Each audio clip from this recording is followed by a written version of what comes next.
What's going on, YouTube? How's everyone doing tonight? I'm back on a Sunday for a cozy little shiny hunting stream. How's everyone doing tonight? First and foremost, how's everybody's weekend going? I mean, I know it's coming to an end. I hope you guys all had a fun, amazing weekend. I had a pretty darn good weekend. Coached some soccer, did some work, had a I don't even know what you would call it, like a service call for the new pool business this weekend. Been taking care of a pool that had gone green on a realtor and they needed it turned quickly. So been working on that over the past 24 hours. That's been fun. But yeah, it's time to get into some Pokemon shiny hunting. So I'm super excited about that. I hope you guys are as well. Gulf City Nick, welcome to the stream. The Turtle, hello, how you doing? Pie Lord was over in the shorts chat a little bit ago. I'm not sure if he's still there now, but welcome. I hope everyone is doing great today. Yeah, it's been pretty darn good. I can't complain too much about today. I finished off a script for a YouTube video that I am probably going to record tomorrow at some point. Get edited and hopefully on the channel before the end of the week. But yeah, it's been a pretty darn good weekend. Besides the fact that the US men's national team for soccer played Canada this weekend and lost 2-1. Kind of got beat up too. It was a sad day on Saturday because the US men's national team did not show up ready for that one. But I digress. We're going to move on to Pokemon talk because that's much more fun than worrying about my favorite soccer team losing over the weekend. But yeah, so as you guys can see from the title and thumbnail, back into Sinnoh we go. Back to the briefcase simulation. I've got the game loaded up already. We're gonna dive into some more briefcase resets. Hopefully get the pink shiny monkey tonight. Turtle says coming close to 1386. You are correct, my friend. We are coming awfully close. We will probably reach that number tonight. Yeah, so I'm hoping that we get this little buddy tonight because I would like to start the playthrough for Sinnoh at some point, but I guess beggars can't be choosers, y'all. We just gotta stick with it and be ready. Gulf City Nick says, I'd rather not talk about the weekend. Uh-oh, that's not a good sign. I hope you had a good weekend, my friend. Hopefully the bad parts of the weekend have passed and you don't have too much to worry about from here on out. But anyways, we will go ahead and jump over to the game scene here. As you can see, we're at 1,310 encounters and going. And in we go for another one here. I've got my iced coffee ready. I'm ready for the evening. I hope you guys got your drink of choice handy, ready to go, because we are getting into it, friends. We are getting into it, fam bam. And hopefully we can catch Mikey tonight. You know, I'd like to get this playthrough started sooner than later. And we can't really get started until we get our shiny starter. Crispy, welcome to the shorts chat, my friend. Throw me the shiny and get the favorite monkey. That's right. That's what we're looking for. Guys, I am streaming both vertical and on regular stream tonight. Blue, welcome. How are we doing tonight, my friend? I'm glad that you had some tacos. What kind of tacos did you have, Blue? What kind did you have? Yesterday I had some tacos. Gina and I stopped at one of our favorite taco places, and I got some carne asada tacos and carnitas tacos, and they They were so freaking good. So good. I was overly satisfied. But no tacos on the agenda tonight, y'all. No tacos tonight. It is Sunday. It's not Tuesday. I know I was on a streak for a while. The streak had ended, and we just had a good little steak dinner this evening, and it was pretty darn tasty. Made some steaks, and Gina cooked up some little like potatoes, like the medley potatoes, the colored ones, the purple, gold, and regular ones. They come in like the little medallion style. We chop those up into quarters, throw them in the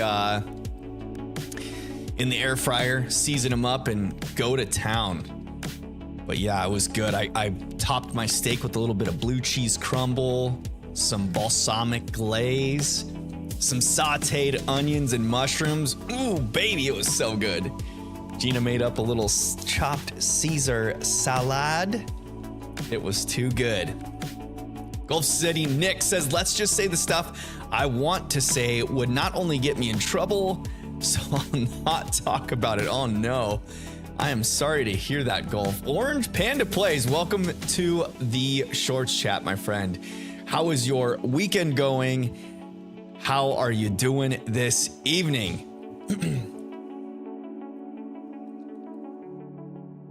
Lou says, I had homemade tacos, beef, beans, lettuce, homemade taco sauce, cheese, and the shells, of course. Of course you had the shells. No shiny Starly. No shiny chimchar. Not this time.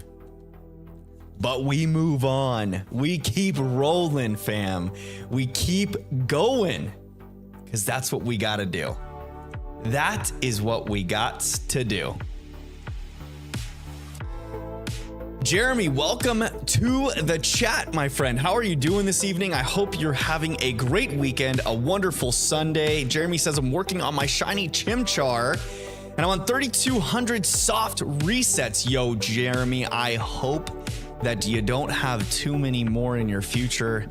I hope that you get that shiny little pink monkey sooner than later.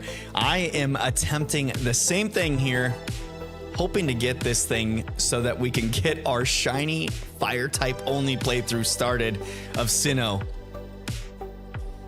Are you doing any sort of challenge besides getting the starter shiny there, Jeremy?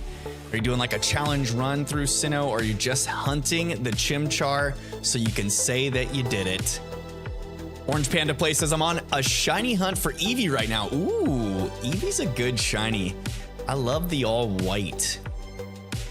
What game are you hunting in, Orange Panda? What game are you hunting in for the Eevee? Jeremy says, I'm on vacation, no complaints. Yo, vacation is nice. The puppies are going wild. Vacation is so nice. Where are you on vacation at? Out of the country, out of the city? What are you doing for your vacation? Vacations are always fun, gang. I freaking love vacations. Going off somewhere. I'm the type too, like Gina and I are the types that that when we go on vacation, we kind of plan our vacation around eating. And I know that sounds bad, but we're quite the foodies. So we love finding like cool little restaurants to go to, places to eat at, things to eat. It's just super fun. Love it. But yeah, the most recent Lambo's got to go join Harley out back now, barking at the neighbors across the wash probably. Orange Panda says, I'm on egg 52 in Brilliant Diamond. Ooh. Are you doing Masuda method for that, Eevee? Blue says, I want to go on vacation to Cali, but it's too expensive. Yo, California living is pretty wild these days. I'll tell you what. I've got some family out in California. I live in Arizona, but right next door. So I go there frequently. But I don't know. I love the weather there. It's so nice. There's so much to do there, but I don't know that I would want to live in that state. It doesn't seem very fun to live there, at least. But hey, to each their own, right? Everyone's got their preferences. If you like living there, be my guest. There's quite a grip of people that love the LA scene.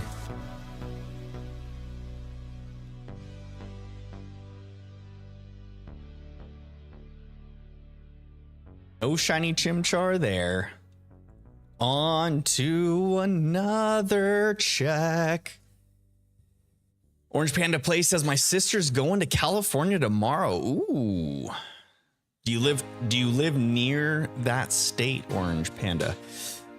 Blue says mainly because of Confusion Hill. It's been on my bucket list for years. Oh, nice, nice, nice. You love to see it. Jeremy says, I'm doing a shiny badge quest in Sinnoh. Yo, good luck with the shiny badge quest. And hopefully you get that shiny Chimchar sooner than later so that you can begin your adventure as well. Shiny badge quests are quite the bee's knees. They don't suck. It's a good way to challenge yourself too, because, well, unless you're going for certain targets, right? But it's always fun to like just randomly hunt and then get a shiny. Maybe it forces you to use a Pokemon that you have not used in a playthrough before. If you're just, hunting in the wild, crossing your fingers and praying that you get the one you want, but if you don't, you just take what you get. Nothing wrong with that. I'm pretty excited for this playthrough because I'm gonna challenge myself a little more than I usually would. I've never actually done a Nuzlocke playthrough, but I kind of want to like frame this this playthrough similar to a Nuzlocke. Not completely there yet. I don't know.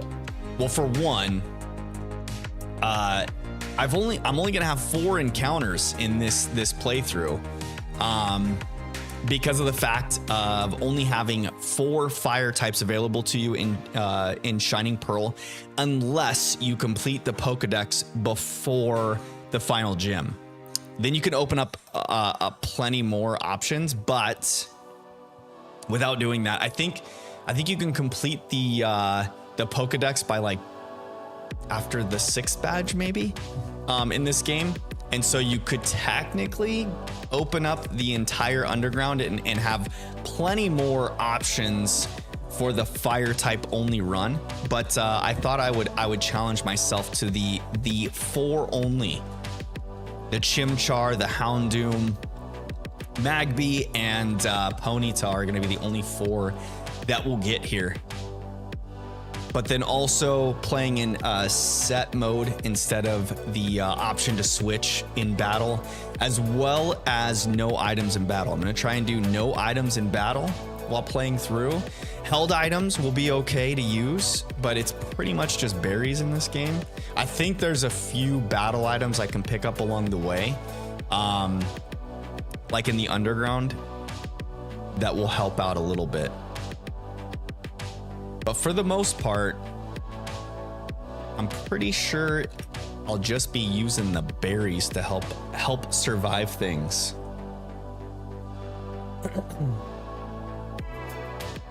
Bofadis, welcome to the stream, my friend. Welcome, welcome. I hope you're having a great weekend, a wonderful Sunday. What did you do this weekend, Bofadis?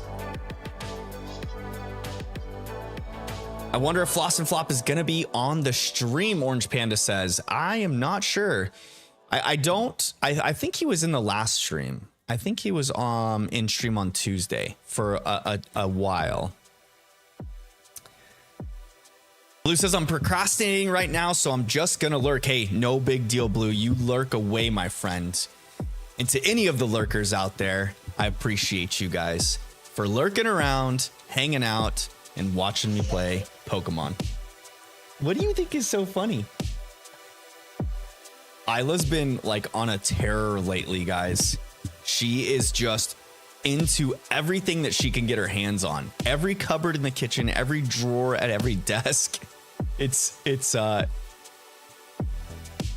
been a handful to deal with. So right now she's like just kind of down over here, opening up all the drawers in my desk and just sifting through, like, I've got power cables in one drawer, random stuff, games, consoles in another one, like handheld consoles that she just keeps pulling out and throwing around.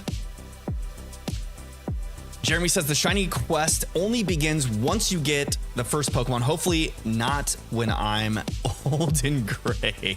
Yo, for real, I hope the same for you, my friend. Hopefully sooner than later you'll get that first shiny and be able to begin your quest. I am on the same tactic here. Bofidis says, I'm also hunting Chimchar right now. I'm over 2 weeks in. Yo, Bofidis, I hope you get yours sooner than later, my friend. Let's hope you don't get any shiny Starlies. I have been saying that since the start of this hunt, that I really hope that I don't get any shiny Starlies or phases, because that would not be fun. But I do take note of the fact that, like, when I am going into this, every encounter is technically 2. Like, we're seeing 2 Pokemon every time, right? Given the fact that Starly can be shiny as well as the Chimchar. So I don't know. It could be a good thing. Drogain says Drogain was lurking. Yo, thanks for lurking around, Drogain. I appreciate you being in the chat. I hope you're having a great evening, and welcome. I hope you're doing well, my friend. Orange Panda Play says, I hope I find a shiny Eevee soon so I can evolve it into a water type. I don't get any shiny Starlies, or I didn't get any shiny Starlies when I was there.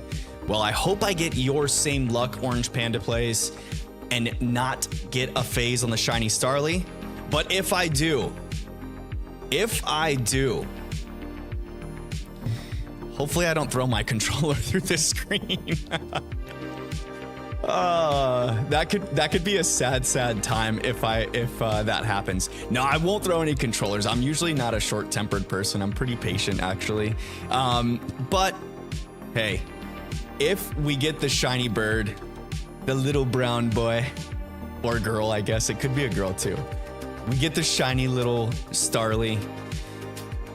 We'll just have to take a deep breath, focus, rub the earlobes, say some woosah, and hope that we don't get it again. Hope that we just get a shiny pink monkey. Because that's what we're after, guys. The shiny little pink monkey. So that we can get this playthrough going.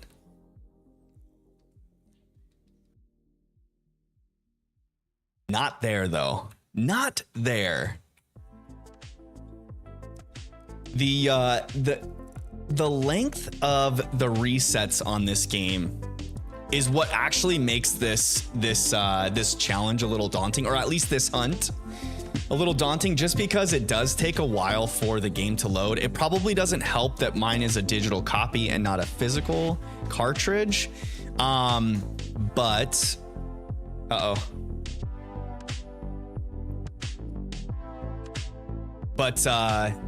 yeah, takes a bit for it to load in. Then you have to go through all of the cutscenes, you know, with Rowan and Dawn talking, and select the starter, go through all of that good stuff.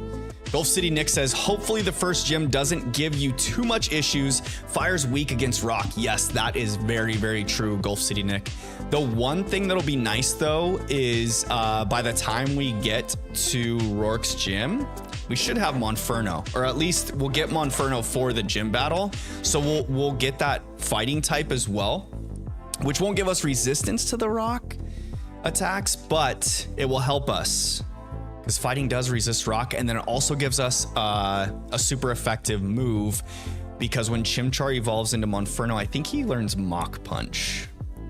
So we are going for it. I'm just gonna hope that we can just one-shot Rourke's rock types with some Mach Punches. I may need to try and like focus on some attack EV training before I get there, just to be sure. You know, we don't want to be losing our starter in the first gym because we don't get another shiny for a while. Going at it with all fire types only. The next shiny won't be until I believe it's Houndoom. I think you get Houndoom in the underground before you can encounter Ponyta. I believe. Uh-oh. No. She's...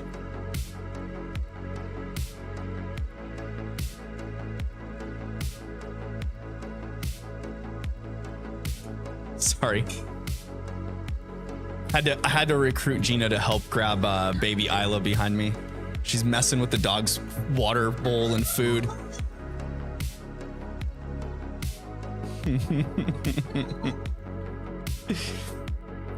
Orange Panda says, if I said I got a shiny Starly, then I would start my villain arc. Oh no.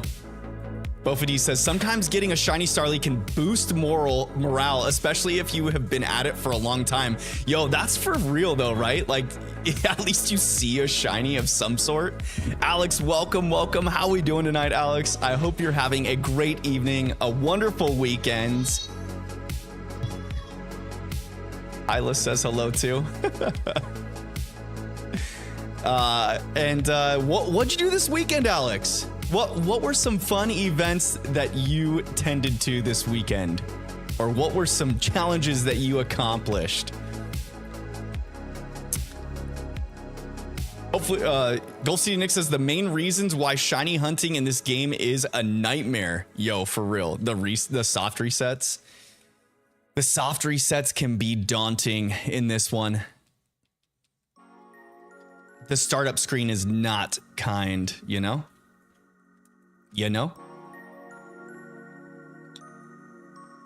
Are you guys more of coffee or tea drinkers? We got coffee or tea drinkers in the audience around here. Because I'll tell you what, Fam Bam, I love a good coffee.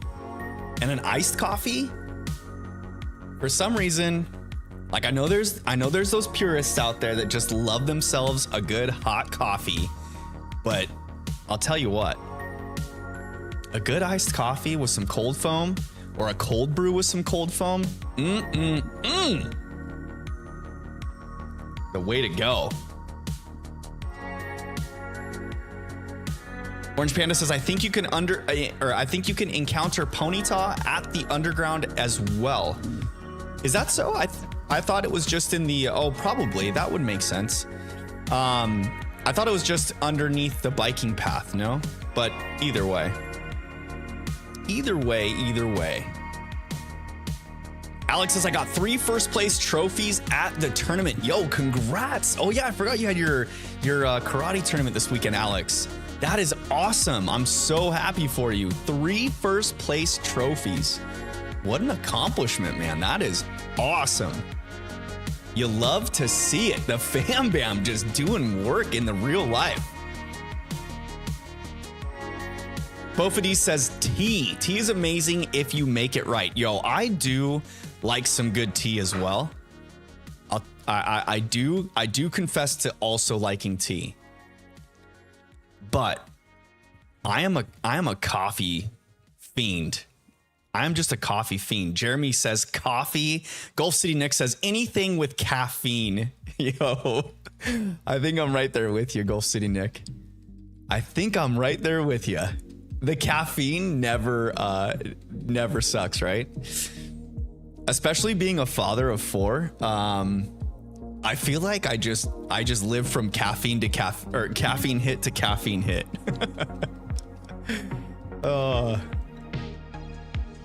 Late nights, early mornings, working my tushy off. But hey, you do what you do. Life is still good.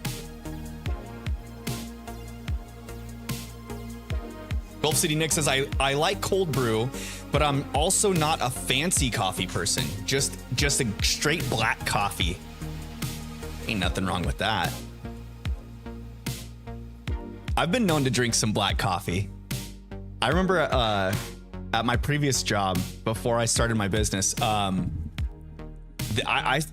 probably spent like a year of drinking just black coffee, and like the rest of the sales team, they'd always come in with like their Starbucks or, you know, like fancy coffees, or we had one of those Keurig machines, and they would have like their different creamers and whatnot, and I would just roll up to the Keurig machine, pop a coffee in there, just let it brew, grab the cup and go, and they'd be like, dude, are you drinking that black?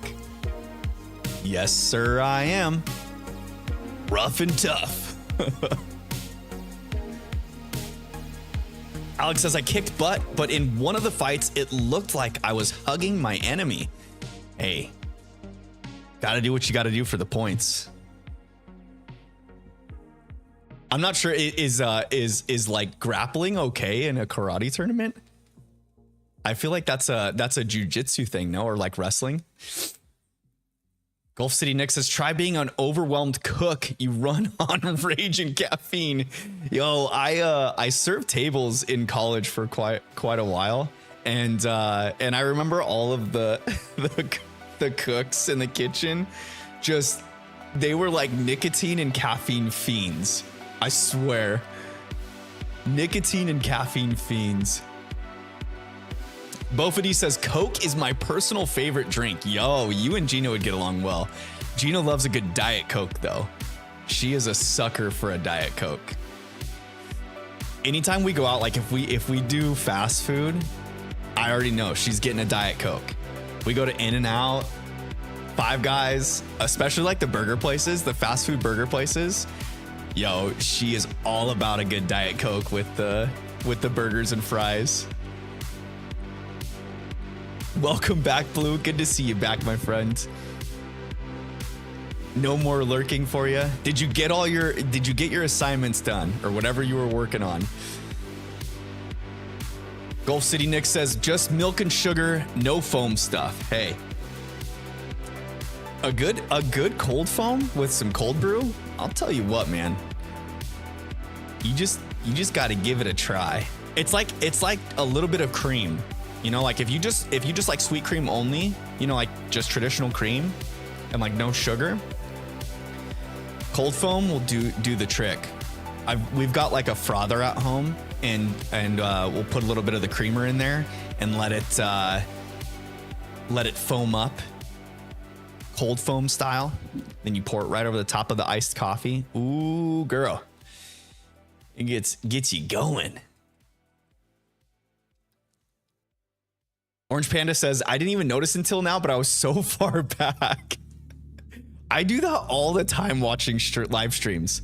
There will be points in a live stream where I'll tap the screen if I'm watching on my phone, or like click the screen if I'm on my PC. And I just realized that I'm like 15 minutes behind trying to message the streamer. It's like, well, it'd probably help if I was live, caught up, so that I'm up to speed with what they're talking about.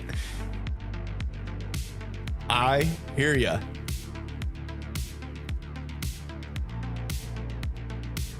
Wolf City Nick says, I buy Trader Joe's cold brew coffee pods, but put it in water and let it sit overnight. Yo, that sounds bomb. I've never had Trader Joe's cold brew. I usually just get like the generic cold brews at the grocery store, though. We unfortunately don't have a Trader Joe's where I'm at. I have to travel to Vegas to go to Trader Joe's. But Gina and I do love a good Trader Joe's trip.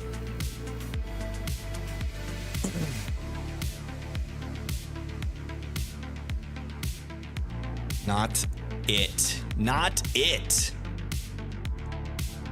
We keep rolling. We're going through some encounters at a decent pace here. We're moving at a decent clip. I can't complain too much here. What are we, 13 encounters in the evening? We're about on pace with our normal pace. It's like just under 3 minutes an encounter, you know? Alex says, does anyone watch M&J TV? I do. I watch a lot of Michael's content.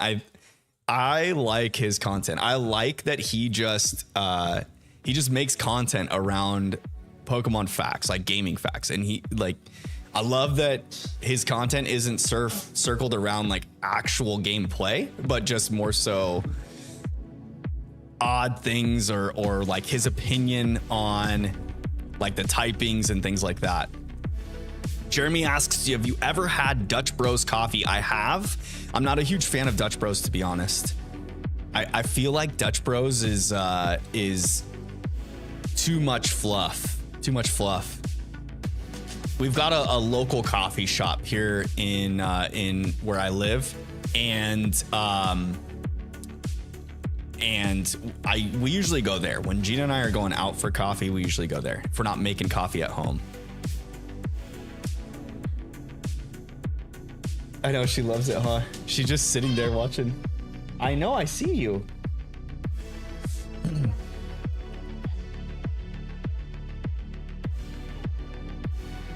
Blue, I like how you call the regular chat tall chat. Is it like squished on your shorts feed? Oh, I guess like if you're on a mobile device, then chat is compressed, huh? It's in like it's only like a few lines on the screen at a time. That makes sense.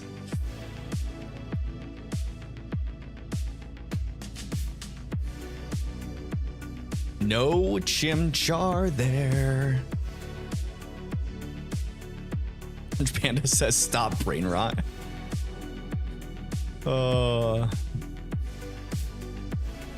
Oh, the Minecraft movie? Are you talking about the actual Minecraft? Isn't Jack Black supposed to be like voicing or playing a Minecraft character? I don't know. I don't understand how they're gonna do a Minecraft movie. Never really played Minecraft though, so that would make sense why I probably wouldn't understand how to convert that into a cinematic event. But hopefully they do well. Like I really want gaming movies to do better than they have in the past. Like I'm super happy that the Mario movie did well. The Sonic series is doing well. I'm super excited for Sonic 3, by the way, with Shadow. That looks like a fun one. Bofady says the Minecraft trailer was very bad. Really? Uh-oh. That's not good. That's not good. I didn't even realize that the trailer was already out for it. Orange Panda says Steve. He's voicing Steve. Jack Black is voicing Steve. Is Steve like the main Minecraft character that you start out as or something? You can like customize your character in Minecraft, yeah? Thought you have like complete control of customization for Minecraft. Because you can like craft armor and all kinds of things, no?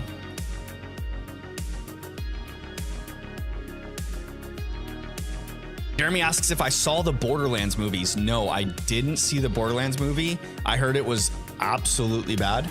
And I didn't even think that it looked that great, to be honest.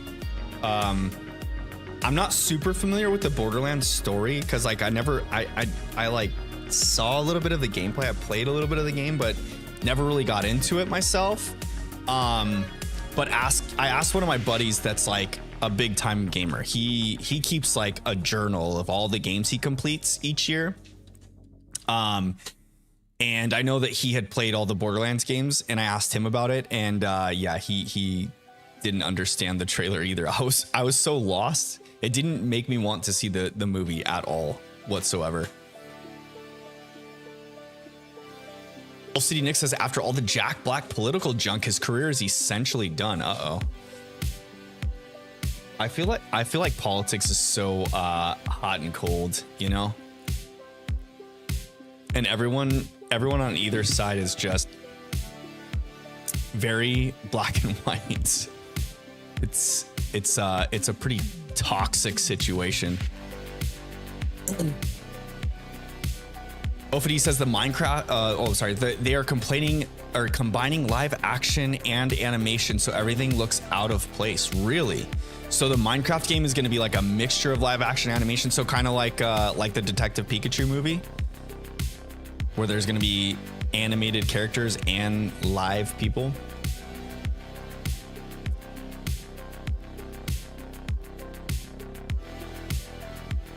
Orange Panda says, I'm kind of afraid for Nintendo because they have this thing where it's a bad, good console. How do you mean? Nintendo's a good console, so what is the next one gonna be like? Oh, you mean like the Switch being a good console, so you're worried that the Switch successor won't be as good? I wonder. I think that the Switch successor will be really good, actually. They did so much innovation with the Switch itself, the Switch console, that they don't really need to do much, you know, like besides like upgrading the hardware of the Switch.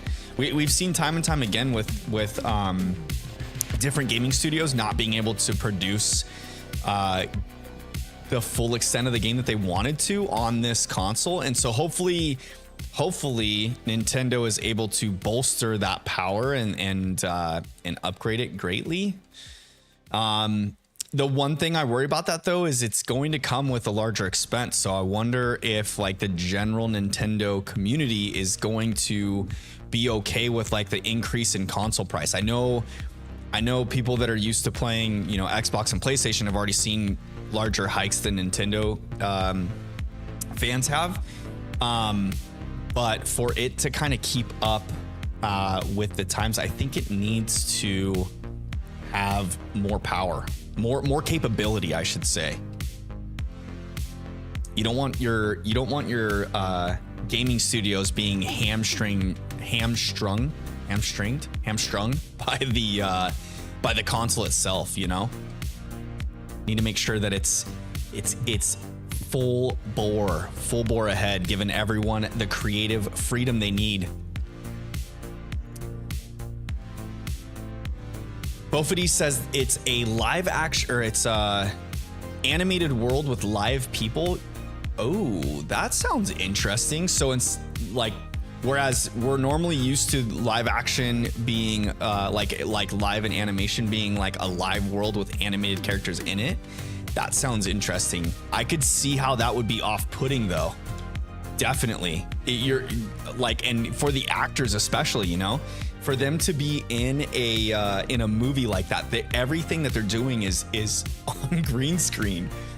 Like they're probably just in a studio with like green things everywhere that just get changed into whatever they need it to be. Gulf City Nick says his bandmate said some extremely stupid things. Regardless of where you stand, you can't say certain things. Ooh, yeah, especially when it comes to politics, man. It's so and especially now, it's such touchy times, you know, with political opinions. That whole space just becomes so toxic, and then you have just like everyday you and me's around, but they're like championing causes for one side or the other, and it just gets funky. It gets super funky. I wonder how a Legend of Zelda movie would work. Gulf City Nick, that would be awesome. If they made a Legend of Zelda movie, it would probably make me want to play more of those games, to be honest. Because I've only played like a few Zelda games. I haven't played a whole lot of them. I like the ones that I've played, and so let the dog stop barking. I've liked all the ones that I've played, so it's always like Zelda's always been one of those games in the back of my mind that's like, you know, when I have a little more time for it, I think I want to dedicate some time to those games. But I've never really done that, you know? I usually dedicate my gaming time to just Pokemon stuff, if I'm being honest. I'm just a Pokemon nerd through and through. The occasional FIFA match here and there, but I suck at that game too.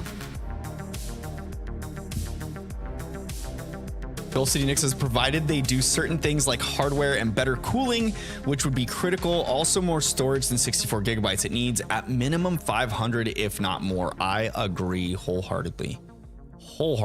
And the cooling thing needs to be addressed. Have you guys ever traveled with your Switch and just played for like on a flight? So I've been on a couple flights that are like 4+ hours with my Switch, and if you're playing that long, the console gets pretty warm. to be frank, it gets pretty freaking warm.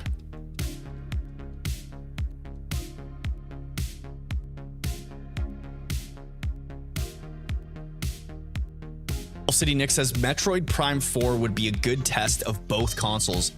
Yeah, it's weird because the gameplay that they showed, it was very brief in that announcement, but it feels like that is on like a more sophisticated engine than what the regular Switch console is going to be able to handle.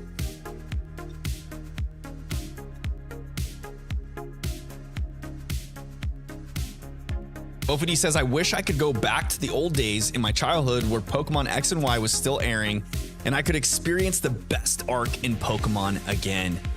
You know, I never fully got into the anime, to be honest. I watched, as a kid, I watched like the Indigo League episodes, but the most Pokemon anime I've watched is with my kids. Since they've had the different seasons on Netflix, I've watched quite a few episodes with them, but I haven't actually watched any of the new one though, with the new characters in Paldea. I've always been into Pokemon through the video game and the trading card game.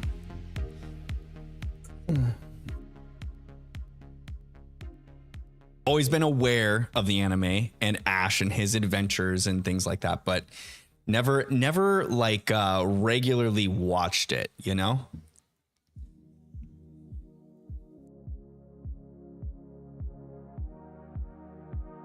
Blue says, I'm just going to stick to Sonic for video game movies. They've been sucking nowadays. Yeah, the video game space, like when I feel like the Resident Evil movies did pretty good. The Resident Evil movies did pretty good. The Sonic series has done well. Mario nailed it. They did so good. And the critics that tried to say that like it was too weak of a storyline or whatever critiques that they had, I mean, first of all, the movie was mainly made for kids, right? Like, it's an animated movie mainly made for kids, but they finally did a Mario movie where the world of Mario was fully brought to life. And so that nostalgia hit for all of like the players, or like the my age group, like the late 20s to 30-year-olds, all of those people taking their kids to go see that movie. Like, I know that the nostalgia hit was huge, and it made me love that movie, no matter how shallow that storyline might have been. And then when you think about it, like, go play any Mario game, whether it's the 3D Mario games or the like old school 2D side scrollers. The stories are not very deep, you know? Every single Mario game, Bowser captures Peach and Mario goes to rescue her. That's the story. So, I mean, he's looking for Luigi instead of Peach. It's not super complicated, and they made it super simple for every child that went to see that movie to follow along and love it, which I think is great. I think that they nailed it with that movie. No pink monkey. We keep rolling. We keep rolling.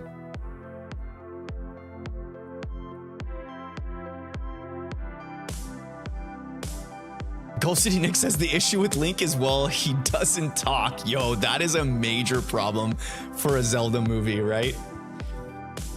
I think if they were if they were to do a Legend of Zelda movie and have Link They would have to make them talk. And then I wonder if that would kind of force Nintendo's hand to force like voice acting and then actual, or like at least lines for Link in the Zelda movies. Cause he's never had lines. He just kind of like makes faces, right? That would be hilarious. That would be so good. Ralph, welcome to the chat, my friend. How are you doing tonight? I'm doing well. Thank you for asking. I hope you're having a great weekend, Ralph. I love that you're here over in Shorts chat. Thanks for stopping in. I hope your weekend's been great, my friend. Bofady says, I grew up watching Pokemon and Ninjago. Yo, I think you might be around the same age group as my little brother. I remember him watching some Ninjago stuff.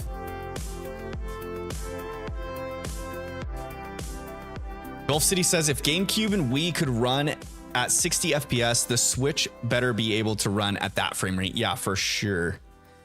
It's simple with movies based off video games. Don't stray too far from the original source material. I agree. Especially for like the classics. Like I was saying, the Mario game or the Mario movie. They freaking nailed it, man. You don't have to get in depth with these stories, you know? Especially a game like that where the story of the game is never in depth. It's pretty shallow itself. It's pretty plain and straightforward, you know? Like the whole joy behind Mario was playing it and going through the levels and the magic of it all. And I feel like DreamWorks captured that very well.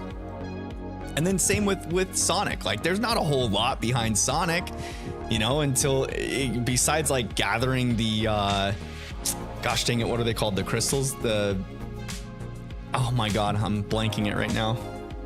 Blanking it. For him to turn into Supersonic though. The crystals that he gets. But yeah, I mean, how do you add a whole lot of story to Sonic? Like even the human characters in Sonic sometimes kind of feel out of place, you know? And I get what they were doing. Like they're trying to add a little bit more depth. Because really, like, if you think Mario has no depth, go play a Sonic game. You're chasing around Dr. Robotnik, who's like destroying the world, and that's it. You're just out to stop him. The Chaos Emeralds, thank you, Blue, thank you. That's what I was looking for.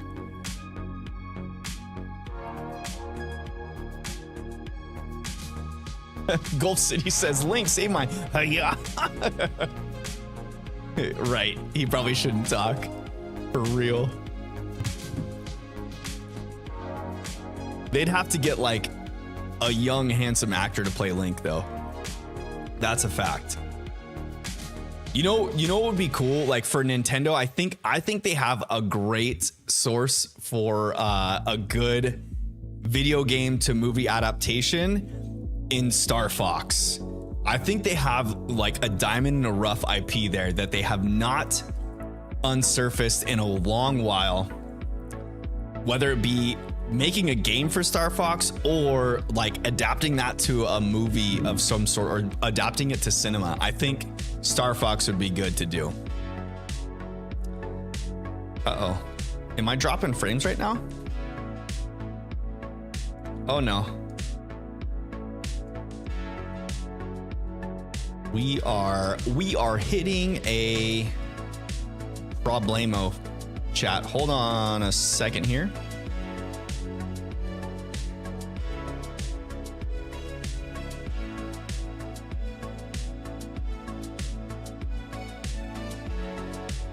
Why am I... I think my internet might be bugging out. Speed test. Run one.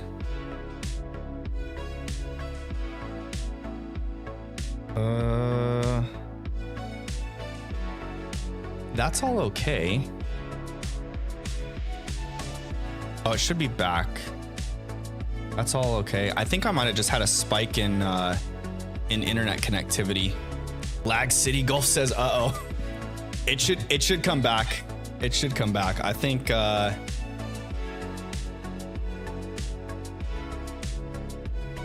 hold on here. Let's Let's just refresh this real quick. And then we should be okay. Did it stop now? I think it might be OBS. Uh-oh. It's showing that my signal is sending fine. I wonder if, let's see here. Wasn't as bad as it could have been. Okay, that's good to know. Usually it looked like it was a yeah,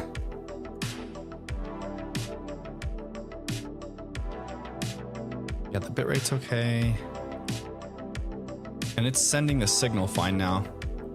It's better now, you say? Okay. All right, we'll just let it be then. Uh-oh.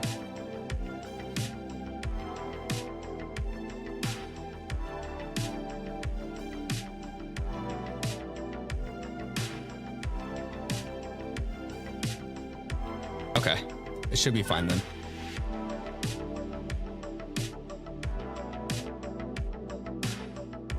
Better. Shiny Card Project, welcome to the stream. Welcome. I was just having a little bit of technical difficulties there. I think we're okay though. Yeah, I think I just had an internet spike. That was all.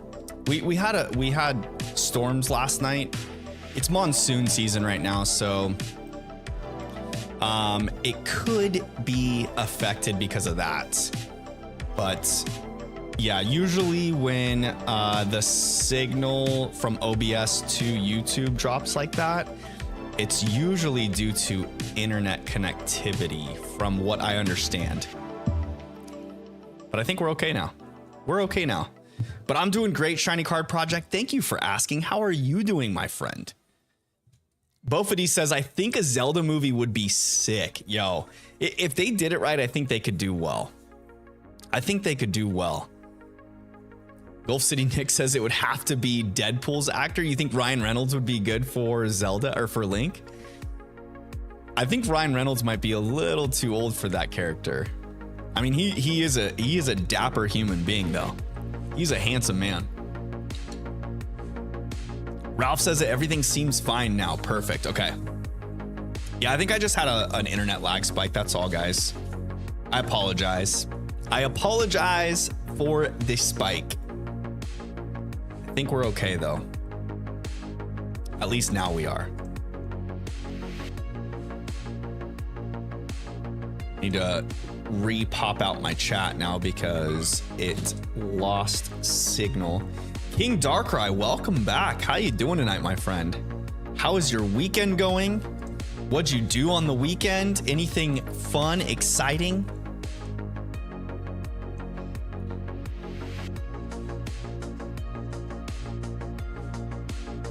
Make sure my studio updates are up. There we go. Okay.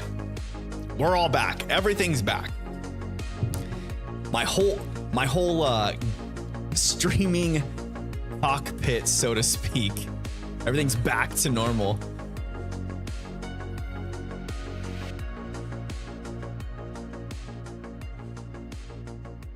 Shiny Card Project says, I'm good. It's looking fine now. Also, you can call me Drac. I got shiny Virizion today. Yo, congrats on the shiny find. I'm glad that you found a shiny Virizion. Have you well, you can't get shiny iron leaves, can you? That's sad. I was gonna ask if you shiny hunted that, but I just realized that you can't shiny hunt that in Scarlet and Violet because Game Freak decided that they were gonna shiny lock things in the newest game for some weird reason. What'd you shiny hunt in, Drac? What'd you shiny hunt your Virizion in? Sword and Shield, maybe? Good night, Beanie. I love you. Hold the phone, chat. I'll be right back.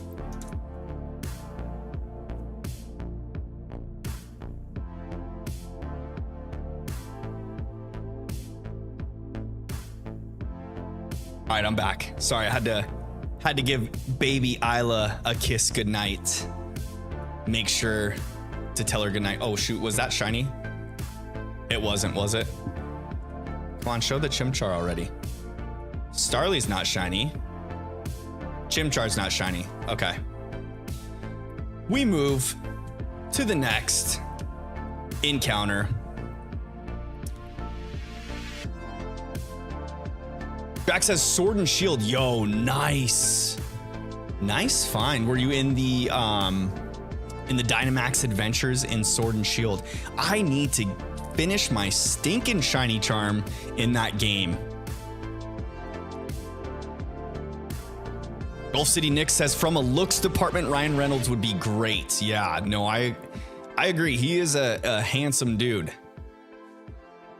I just think if Nintendo were to do a live action Zelda, they would need young actors slash actress for Link and Zelda.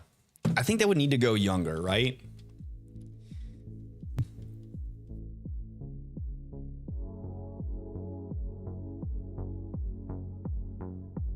Darkrai says shiny locks suck. Yes, they do. Shiny card project or Drax says it was extremely fast. It's a static encounter. Oh, nice. You use the static encounter in the Crown Tundra, correct? Bofady says, I hate the concept of shiny locking because you have to buy specific games just to hunt what you want. Yeah, it can be frustrating, right? What surprises me about shiny locking things was the fact that they were so like with Sword and Shield, they just like open the gates, you know? And especially with Dynamax Adventures being a thing and being able to shiny hunt all the legendaries in Dynamax Adventures, it's like it was surprising that they shiny locked legendaries in Scarlet and Violet after Sword and Shield had all of that unlocked. And I feel like the community loved it so much and were very outspoken about it as well.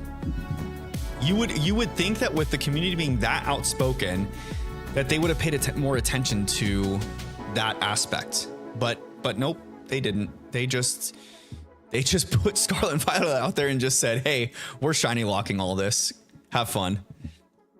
But you can shiny hunt starters, so I mean there's that, you know.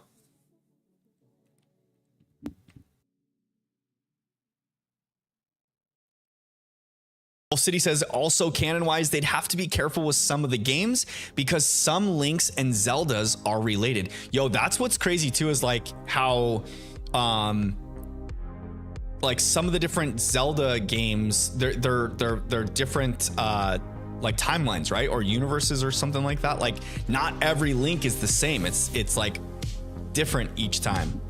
So even though you're playing Link again, you're in like a different Link. You're playing a different Link, I guess, so to speak. So yeah, if they were to make a movie, it would be hard to convey that or get like the general audience that's not in the know of that to understand that. Drax says it's a side quest legendary. All the Swords of Justice are, I believe, right?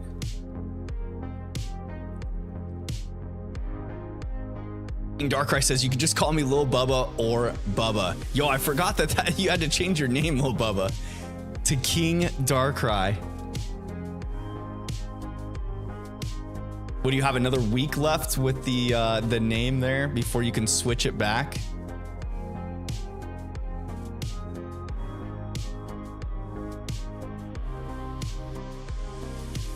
Come on, shiny Chimchar, please be here. Come to me, Pink Monkey. I love the new legendaries in Scarlet and Violet, especially Chien-Pao. Oh, you like the Ruinous Quartet? Yo, Chien-Pao is actually really cool. Okay, Chien-Pao is one that makes me really sad about shiny locks, because if you guys have not seen that Pokemon's shiny, it's so good. It's like it's a snow leopard, obviously, but then the shiny version is like that nice brown. Oh man, it looks so freaking good. So freaking good. It's sad that that those Pokemon are shiny locked. Super sad. Super sad times.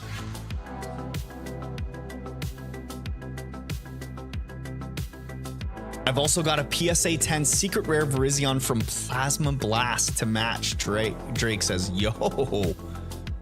Or Drac, I'm sorry. The Shiny Card Project.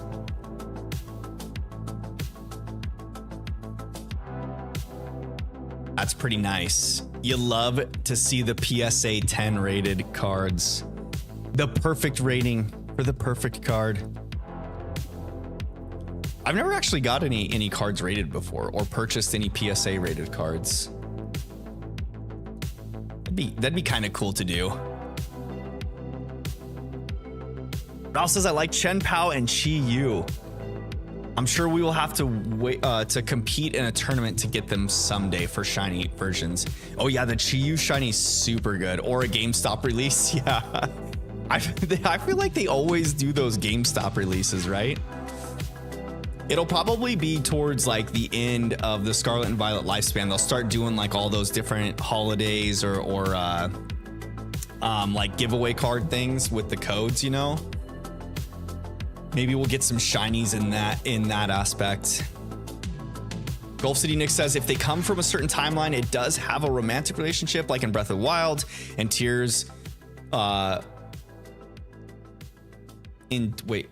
I believe they are in a relationship. Yeah. Gosh dang it. I've got that stupid little heart emblem over some of the chat for some reason. Anyways. Yeah, it makes it super convoluted with Zelda games when different timelines of Link and Zelda have different relationships, you know? You know, for like a cinematic version, they would totally have to make, they would want to at least make it some sort of a love story. There's no way they're passing up on that opportunity.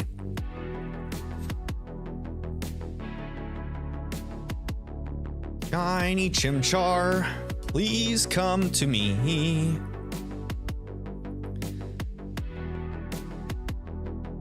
The Chrysling Bro 64, how are you doing? What's happening? Oh wait, is that Oddbro? Did Oddbro have to change his name too? Do you guys all like, are you guys all changing your names in other streams or something?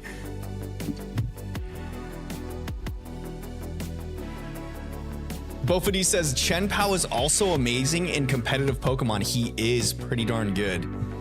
Pretty darn good. Speaking of competitive Pokemon, are you guys all excited for... Okay, so this coming weekend is going to be the Baltimore regional. So it'll be like the first regional of the season. So there have been some like local tournaments already. So people are collecting championship points towards Worlds, but this coming weekend is going to be the first like major Pokemon event, and it's the Baltimore Regional, and it's going to be in Regulation H format. So none of the legendaries, none of the Paradox Pokemon. We're going back to basics, y'all.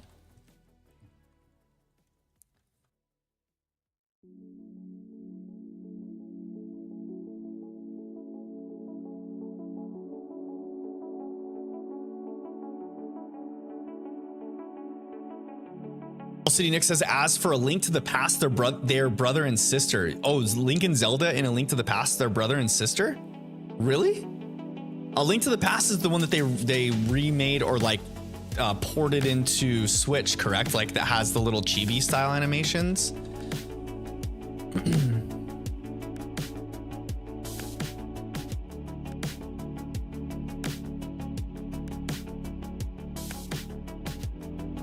Bro says I had to change my name because of a stupid name Crispy gave me. Oh, so you guys are doing something in Crispy's streams, making you guys change your names. I see. I see.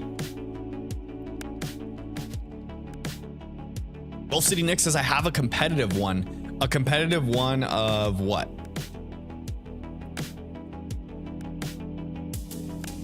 Chen Pao? Is that what you're talking about? Ralph says Christian just embraced the name given to him because he fell asleep on a Dynamax adventure. Oh no, you fell asleep in a Dynamax adventure and Crispy gave you the hammer, huh? Lil Bubba says I saw a spider and went to kill it and was just gone. Oh no. Gulf City says I think so. Oh, on the port, yeah, the Link to the Passport. It's from the NES era. I think that was the one that because I played the Chibi one on the Switch, and I can't remember what that. I think that one was a Link to the Past. It's like where you wake up as Link on the beach, and then you have to like travel around the world, unlock different things.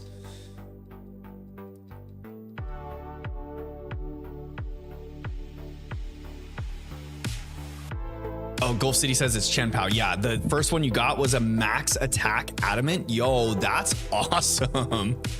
You love to see it. You love to see it. The Odd Bro says I fell asleep one round of going for Xerneas, and I guess my Pokemon kept using a healing move on Xerneas, resulting in our team being blown out of the den. Oh no! That's the worst. That's the worst.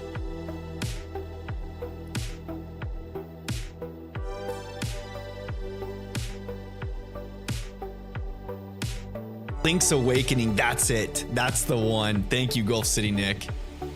That's the one I was looking for.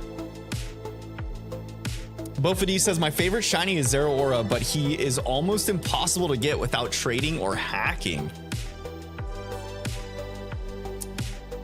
You can get him pretty easily in Scarlet and Violet.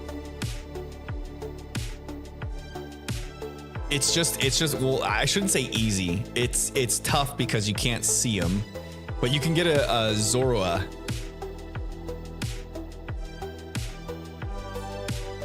Oh shoot, I'm thinking of Zora Archon. Zeraora is the mythical from Sun and Moon. Yes. That one is a good shiny. That one's such a good shiny. That's the one that they did shiny version in Dynamax Adventures, I believe, during the Sword and Shield times. A Link to the Past is on Switch Online in the SNES thing. Ooh. I feel like I should take the time to go back and play some of those, because I have the Nintendo Switch Online subscription for like that opens up all of those old consoles too. I started playing one of the Zeldas when I was on a weekend trip to California to see some family. I was having coffee one morning and I started a Zelda game, and I can't remember which one I did. I don't think it was A Link to the Past. I think I went back to the old school NES and played one of those.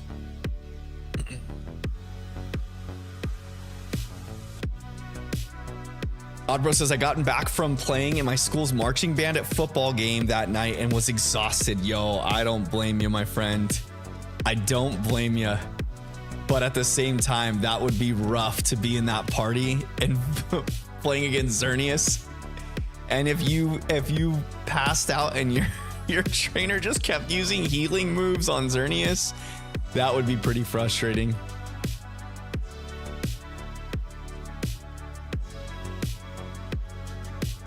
Lil Bubba says I saw it outside. I'm safe for now from the spider. Ralph says I wouldn't be able to focus until I found the spider, for sure. Gina is absolutely afraid of any type of bug. It could be like a little ant crawling through the house and she's like calling for me. Come get this bug. Come get this bug right now.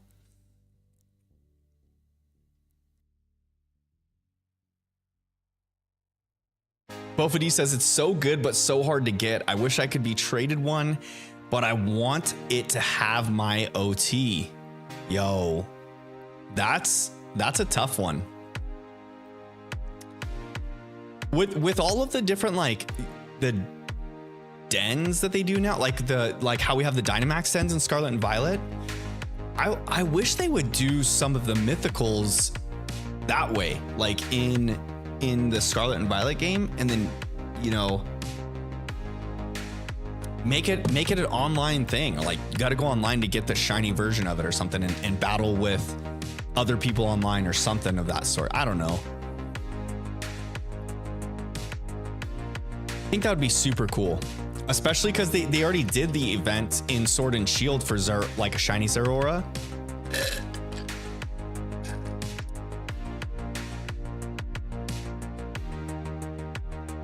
I feel like that could be a way to get people back to the game as well, you know, because they keep releasing all these starters in the Terra Dens, and besides like shiny hunters farming them for Herba Mystica, or like avid collectors getting them for the Mightiest Marks, I don't feel like it's a super I don't know, like a super attractive thing for most Pokemon players. You know, like most people get the game, play through the game, and then they don't look at it again until DLC comes out or something of that sort. But if you start throwing some mythicals out there, even the casual Pokemon fans that are like, you know, like Pokemon, I feel like they would come back for things like that. And if you cycled those in with, like, for instance, right now they keep dropping all these different starters in the Terra Dens. If you were to cycle in some like mythicals or shiny versions of the mythicals into the Terra Dens to battle and catch, yo, I feel like that would draw a lot more people back into the game. Wolf City Nick says, I want a remake of Pokemon Black and White. So do I. I feel like it's coming. It's got to be coming still. I just don't think it's going to be this year, unfortunately. Just don't think it's going to be this year, unfortunately. I think something with the timing of the Switch 2 has kind of put like a delay in the release timings of the different games, to be honest. Because it doesn't make sense for a company like the Pokemon Company to like skip a year when they've been going, what, since, well, what was their last dead year without a game? Probably like between X and Y and Sun and Moon, maybe. Was there even a gap year between that stuff?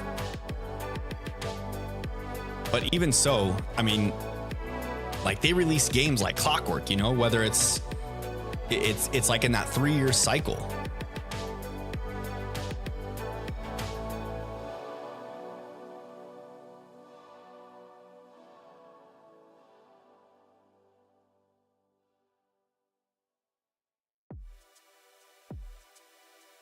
Thought for sure this year we would get like either a Black and White remake, kind of like how we got with this game with Brilliant Diamond and Shining Pearl, or else some sort of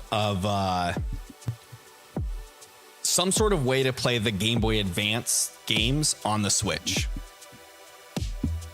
Similar to how, like, with the 3DS system, they released the digital console versions of like blue, green, red, or did they do green? I don't remember. But the original Game Boy and Game Boy Color games, so Gens 1 and 2, they released in the digital on the digital console for 3DS.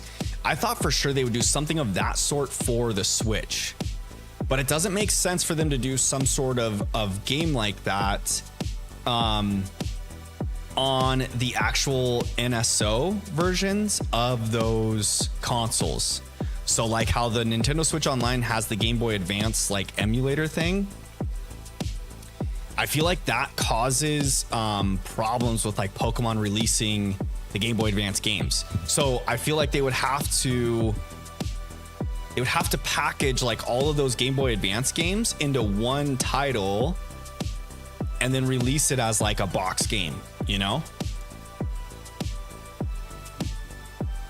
Because you know Pokemon Company's not going to drop something like that without making money off of it.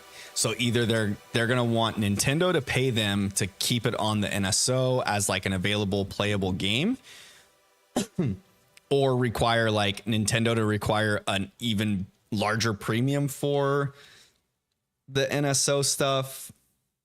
I don't know. I feel like there's something going on behind the scenes money wise that's keeping those Game Boy Advance games from coming to the Switch. Gulf City Nick says, I'm pretty sure people who played Gen 5 and before would be okay with an app that has Pokemon games on it. Absolutely. If they could pull up their phone and get an app with all that stuff. Yeah. 90s and 2000s kids would be all over that. At times they shouldn't, because when you release a game every year, it kills the quality. Yeah, I understand that mindset.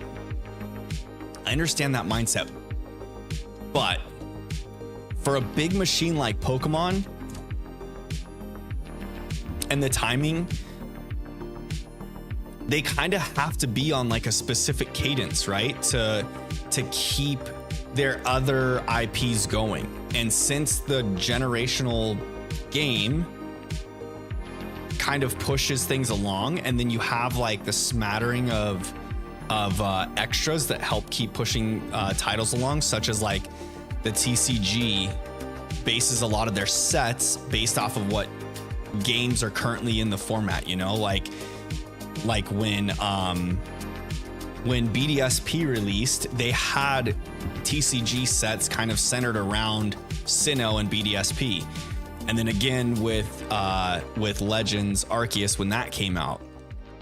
So it's surprising that they don't have, or that there's not a like a holdover game between Scarlet and Violet until we get Legends ZA.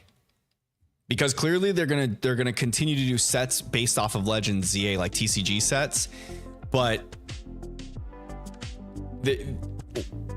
they're just gonna be like making up sets basically that have no rhyme or reason, or based off of, you know, like Paldea. They've kind of ran the gamut through Paldea already, you know, or they're coming up close on it, unless they just keep remaking Paldea sets or something to go along with it. I don't know. I just think that like on a big corporation scale like that, they kind of like they've set themselves up for a cadence that is required. But who knows? Maybe I'm wrong. Maybe I'm wrong, and maybe they have ways to float it until then that will suffice the fans until Legends ZA.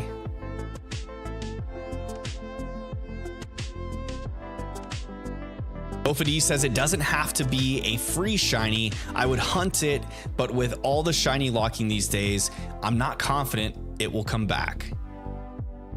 Are you talking about Zeraora? Oh, yeah.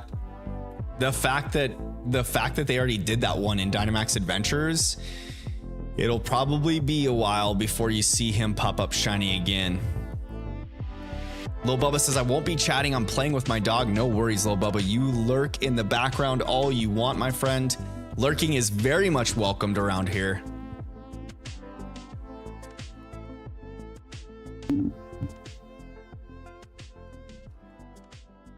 Gold City Nick says, yes and no. Here's the issue with that. Look at Call of Duty. They release a new one every year, and that made games worse. I'm okay with a delay that actually works properly. Yeah, no, I agree, especially like the delay that the Zelda team did, you know, before releasing Breath of the Wild. I know fans were a little upset that I think it was delayed like 2 years, right? 2 or 3 years. But it did well because of it, you know. There was a lot of anticipation and hype behind it, and then they were able to deliver on the quality of that game as well, which helped, you know, catapult that game to the forefront.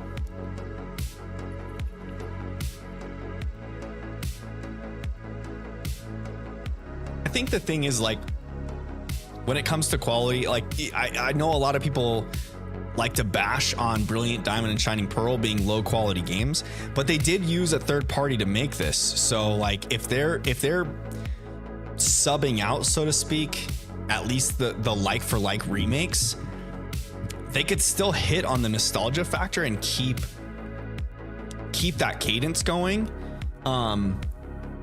I think where they missed on like Brilliant Diamond and Shining Pearl in particular is the fact that so many fans of the Sinnoh generation, like Generation 4, loved Platinum, and that there were aspects about Platinum that increased the value of that game over, you know, Diamond and Pearl originally.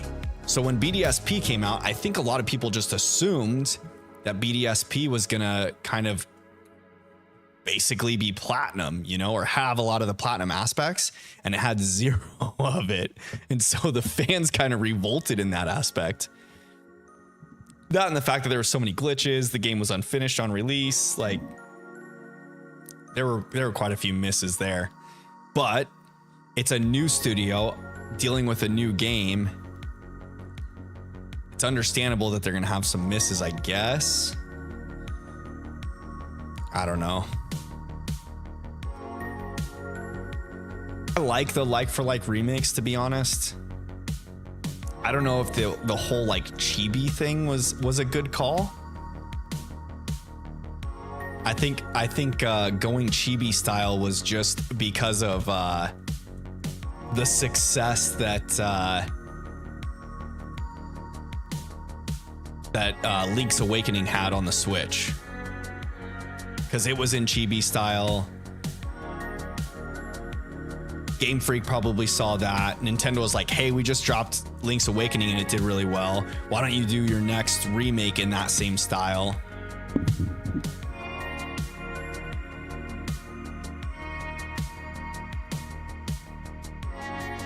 Golf City Nick says, that being said, I'm going to bed. Yo, good night, my friend. Have a great evening, Golf City Nick. I hope you enjoyed the stream. Can't wait to see you again. We'll be live again on Tuesday, my friend.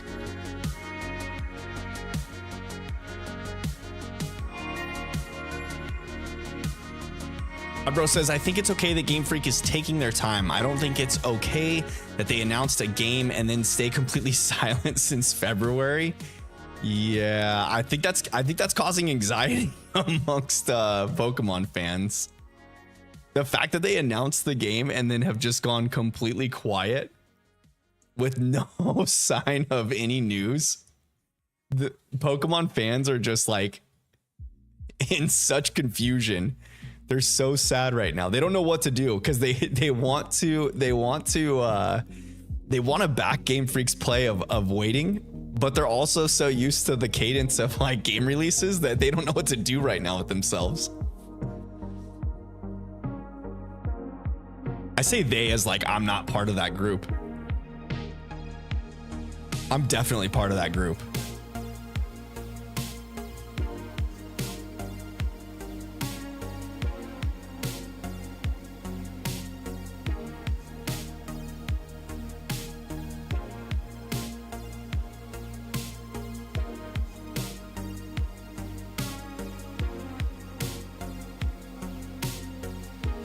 Yo, we're coming up on 1,350 encounters soon. We're kind of rolling along there, fans. We're just moving, boot scooting, boogieing. We're getting some encounters in tonight. I feel like I should have set this up as like a dual switch hunt. I probably should have had like 2 versions of Shining Pearl going. Both of my switches connected to a capture card going at the same time for this. But then, yeah, maybe.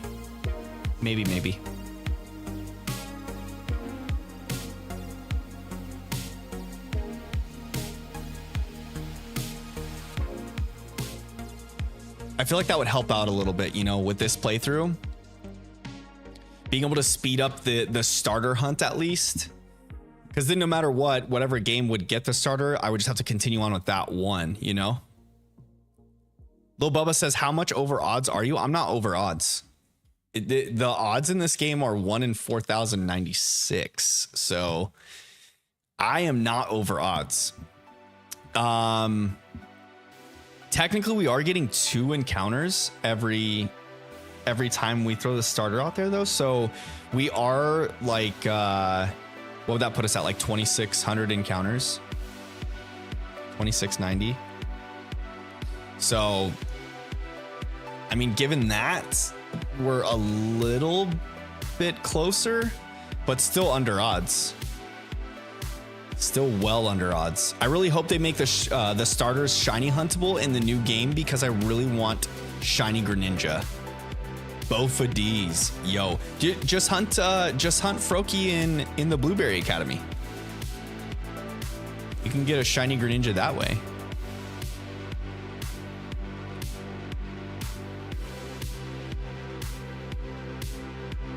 Lil Bubba says, so near odds.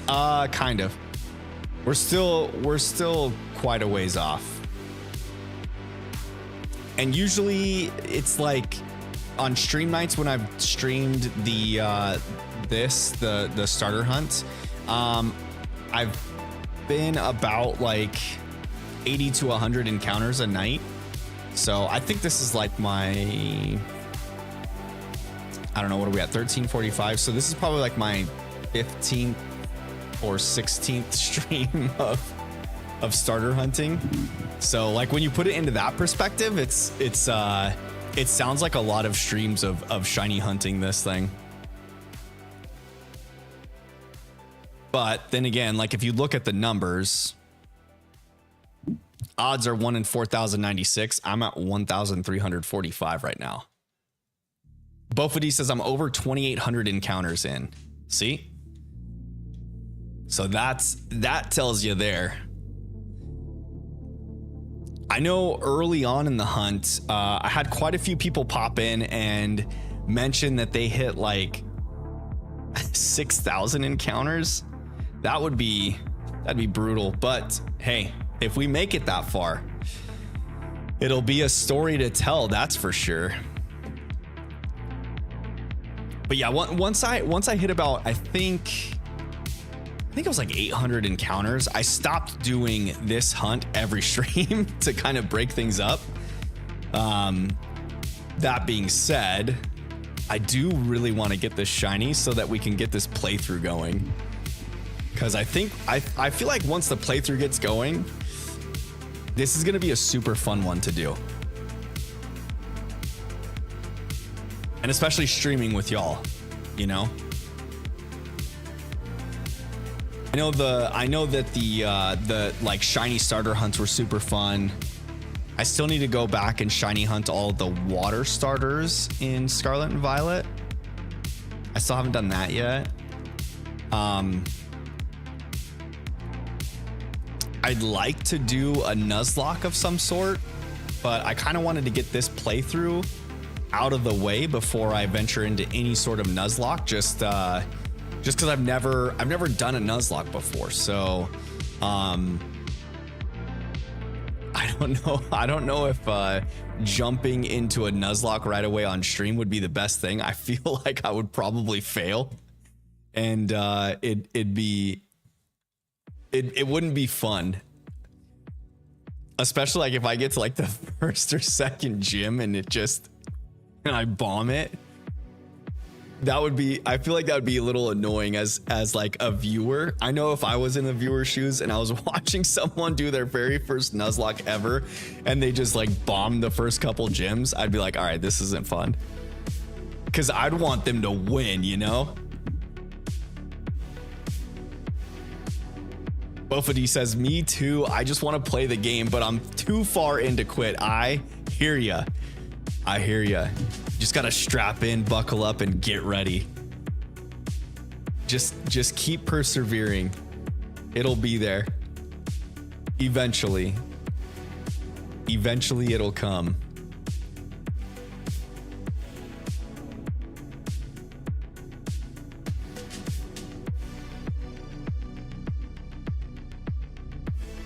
Eli, welcome to the chat. Welcome. How we doing today?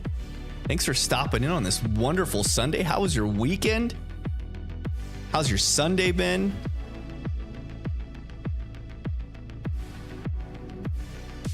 All right, Rowan. Leave me the shiny Chimchar this time, Rowan. Yeah, both of these 2,800 encounters in is quite a few. It's a good chunk of time. Early on, I considered too, like maybe hunting this a little bit off stream just so that I can keep the numbers moving. But then at the same time, I've thought to myself, like, what if I'm just laying in bed shiny hunting this thing and the shiny pops up, you know? That would kind of suck. I've got to tell you, it would kind of suck.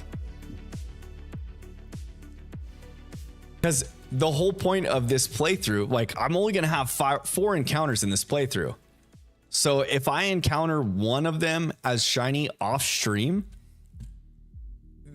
you guys would be missing out on the reaction, the happening of it, you know, especially because if some of you guys have been in every stream that I've done of this shiny hunt, the starter hunt, that'd be pretty disappointing. Like if I was in a viewer's shoes and I'm watching a streamer hunt this thing and I'm dedicated to it, I don't want them hunting off stream. I don't want to go on their Discord and see some video that like, oh, hey, I caught it today. Now we can start with the gameplay. I'd be like, oh, that's kind of sad.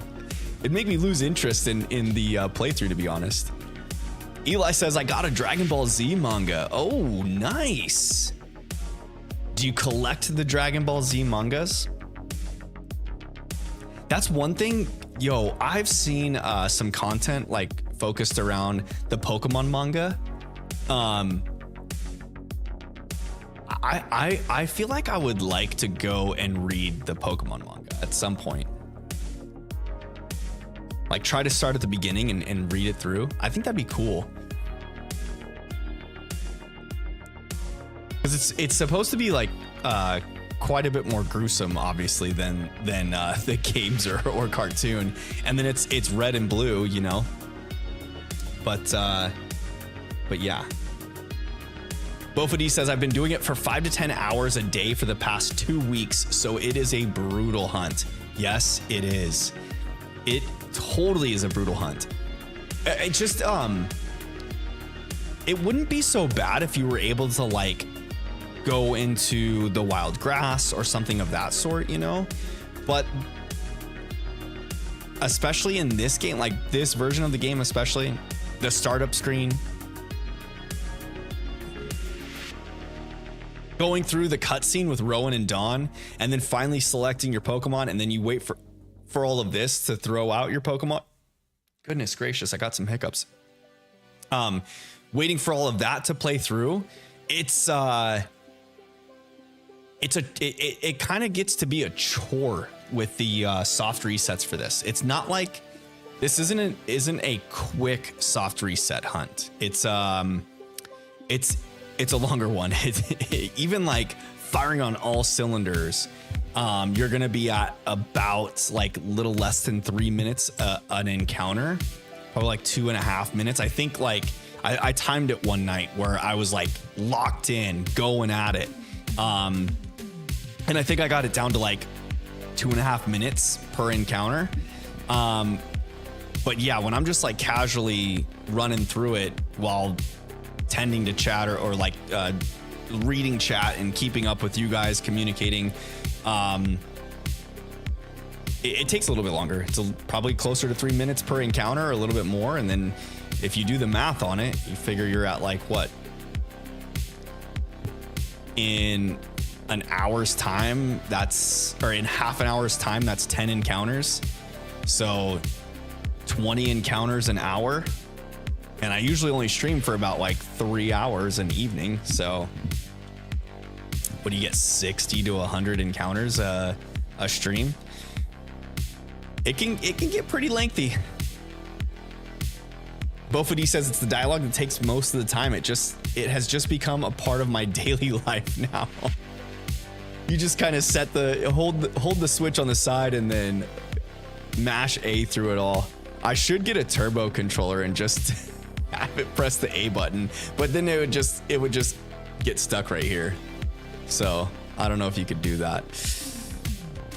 Eli says, it's my first one. It's a 3-in-1 book thing. And I also have the full Pokemon Diamond and Pearl Adventure manga set.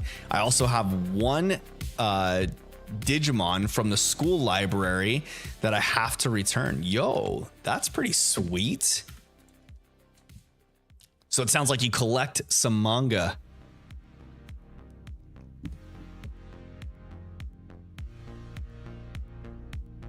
The Diamond and Pearl Adventure manga set. That is probably pretty neat.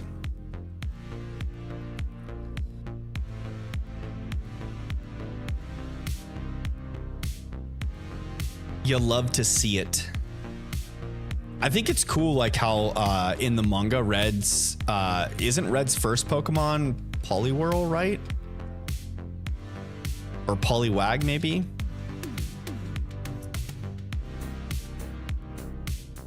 Because I think he like has a Pokemon in the manga before he gets a starter for Professor Oak.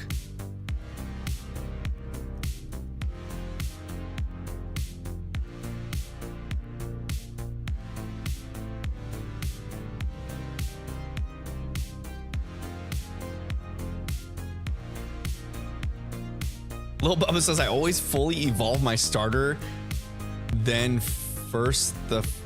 Wait, you fully evolve your starter before the first gym? In every playthrough? For real?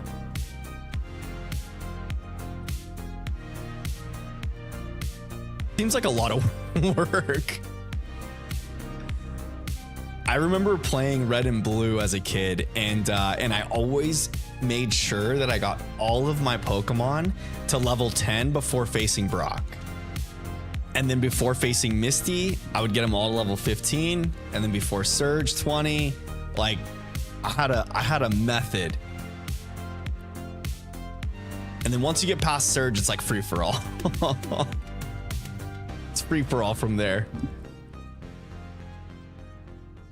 Just going on for it.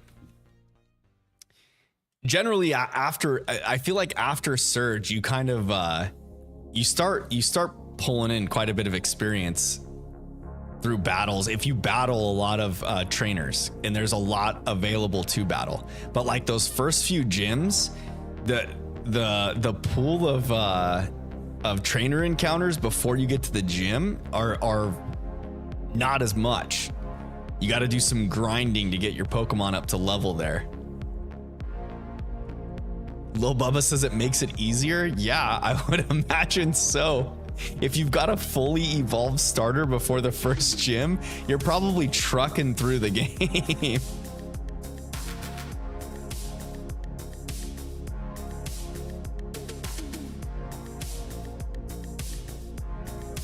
You're just blasting through badges.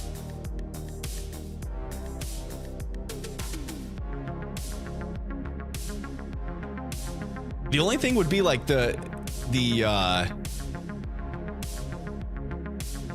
experience that you gain, like to get them all the way to like 30 plus. Most of the starters are 30, or their final evolution is at like level 30 plus, you know? There's not very many wild Pokemon that give you quite a bit of experience before the first gym.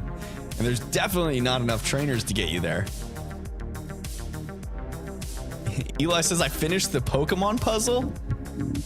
Which Pokemon puzzle did you finish? Like an actual puzzle with the pieces? Is that what you're talking about? Or just like a word search kind of thing?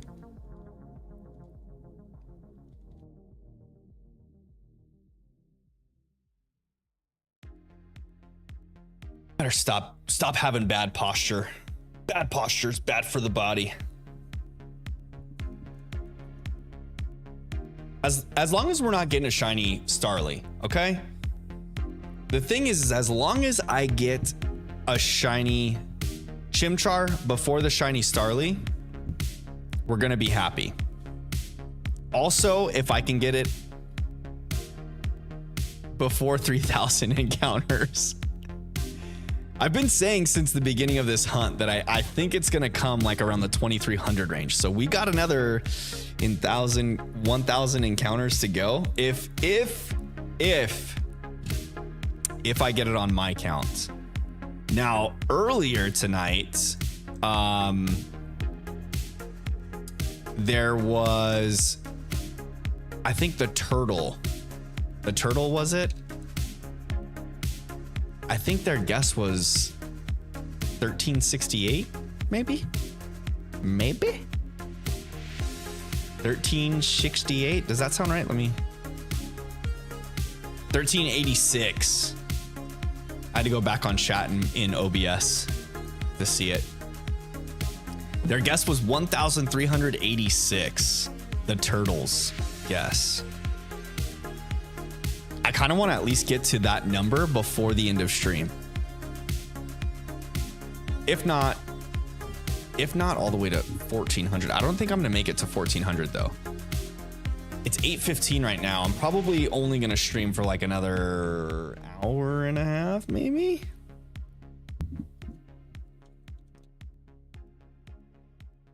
And then probably call it good for the evening from there.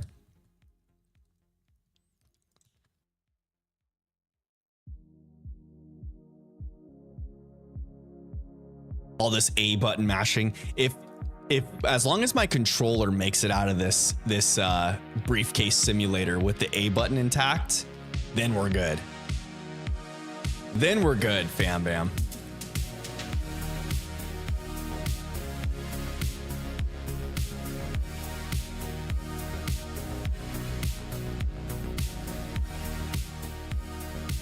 No shiny Chimchar there. What do you guys think? Do you think we'll get the shiny Chimchar before stream ends tonight? I feel like I've asked that of stream each stream. If you think we'll get it before the stream ends. There's not a whole lot of optimism though.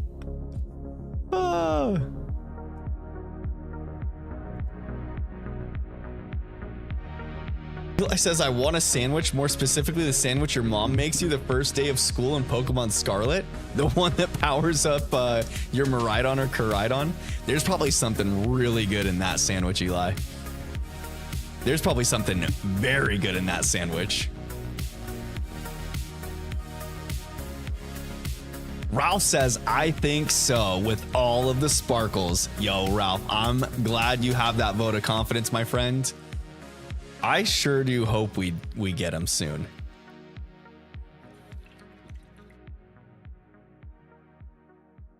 We need to get Mikey so we can start the playthrough.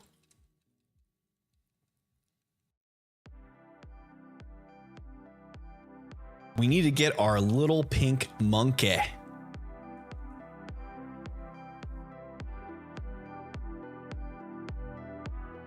What do you guys think, Fam Bam? If Game Freak were to release,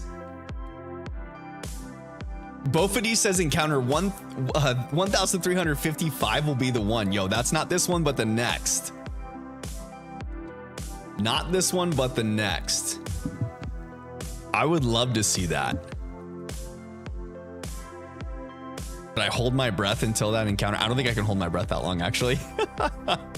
These encounters are like 3 whole minutes. All right, not that one, but this is the encounter Bofades is calling out. 1,355. Eli says, imagine you find the shiny, but it's also a female. That would be so rare.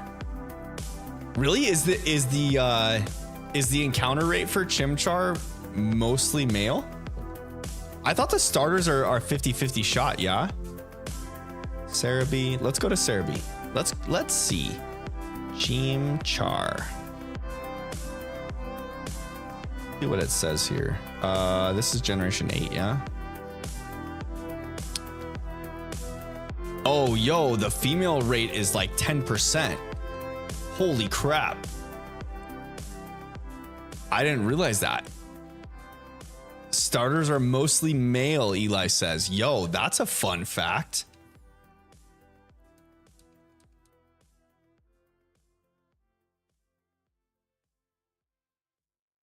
This is it, Bofady says. This ain't my redemption arc.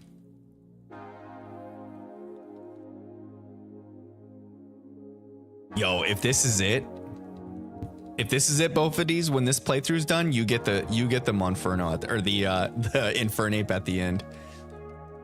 You'll get Mikey the Infernape at the end.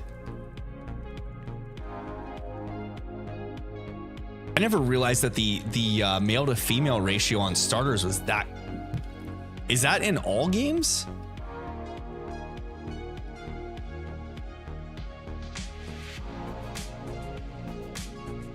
It's like 10% for it to be female.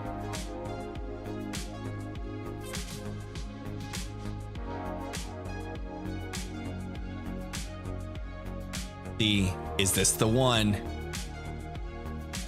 I think when it shows your trainer, that means the Starly's strong. Oh, it's not it. 1355 came and went. That's not the shiny. Lil Bubba says I'll get it before 1365. Ooh, in the next 10 encounters, you think?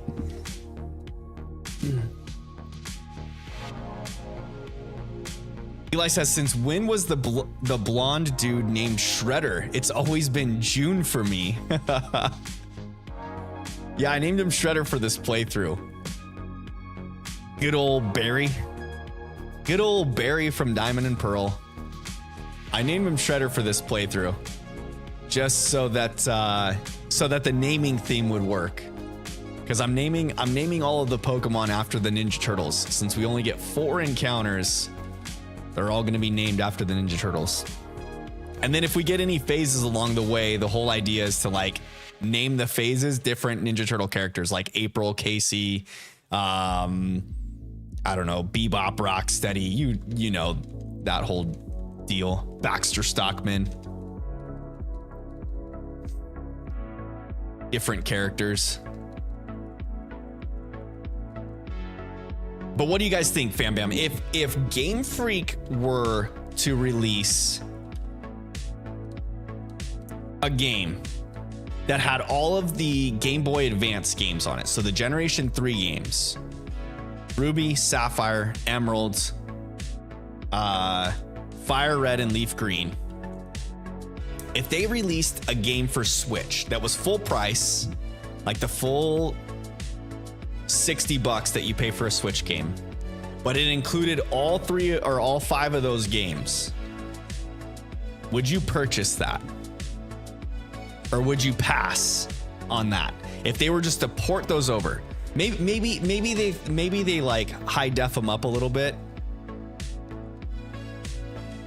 But realistically, like the Game Boy Advance games aren't that bad. Maybe it would be cool if they did high def them up a bit and then maybe add a couple like quality of life things. If they were to add features like quality of life features that are part of the more modern games, or give us like fast travel sooner or something like that,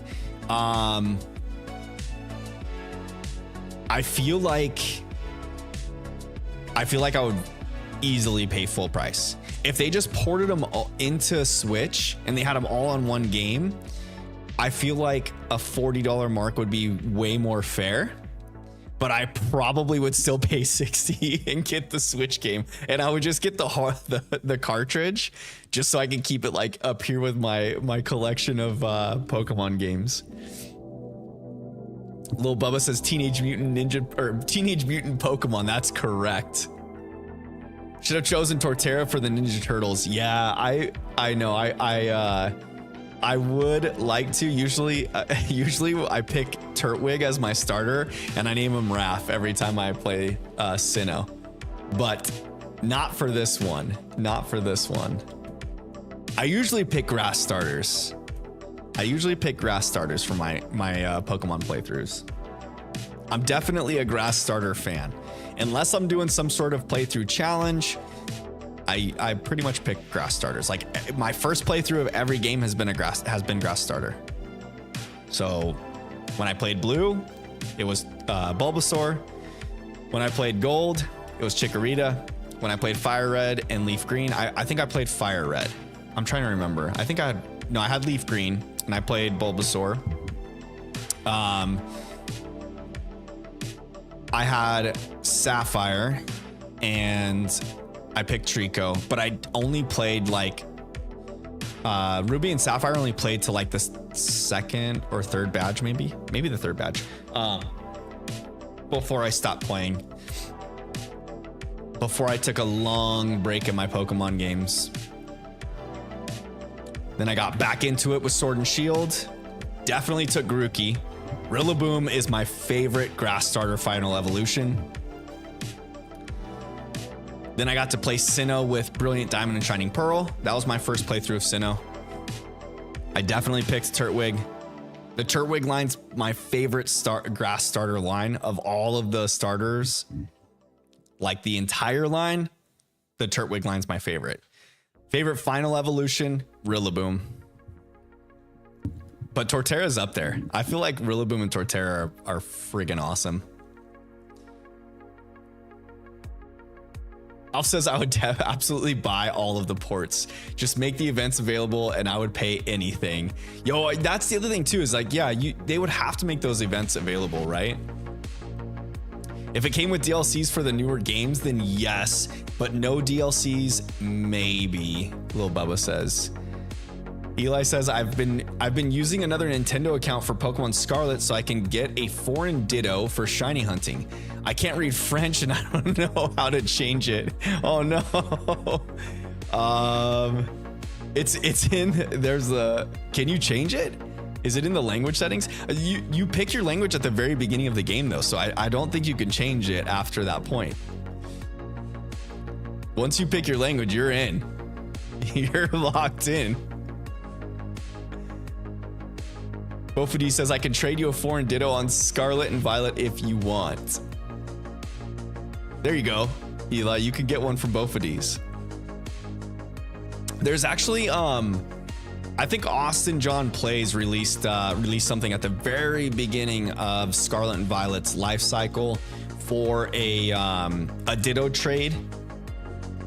I can't remember where it was. I think I might have saved it to like a playlist or something. But there's a code for trading Dittos, and I think people are still active in it. Usually you can. Oh, Eli says I don't have Nintendo Online, so I can't trade. Oh, that's rough. Bummer.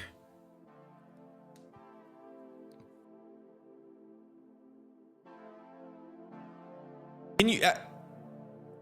Do you have to have Nintendo Online to connect to the internet on Scarlet and Violet, or just for raids and battling? I think you're probably, you do, don't you? There's no circumventing that one. What about like surprise trades? Can you do surprise trades without being connected to the internet? No, you can't. You got to be connected to get the surprise trade in too, don't you?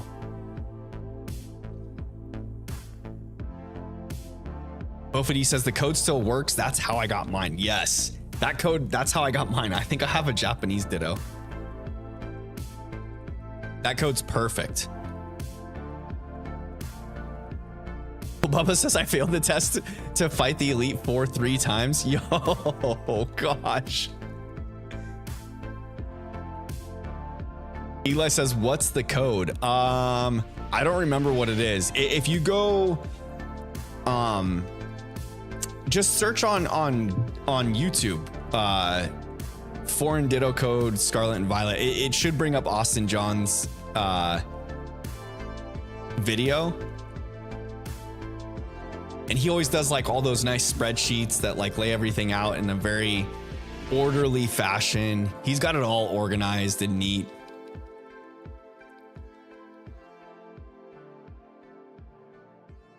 No shiny, no shiny. Okay, at 1,360, right here. This is it.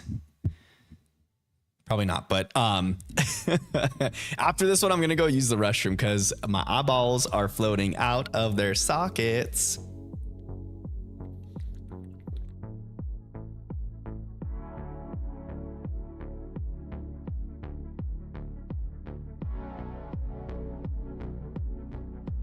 Bill Bubba says, I got the what starter I had wrong. Oh no. How'd you do? Did you trade yourself all of the starters so you had all of them with you at the end, but you couldn't remember which one you started with?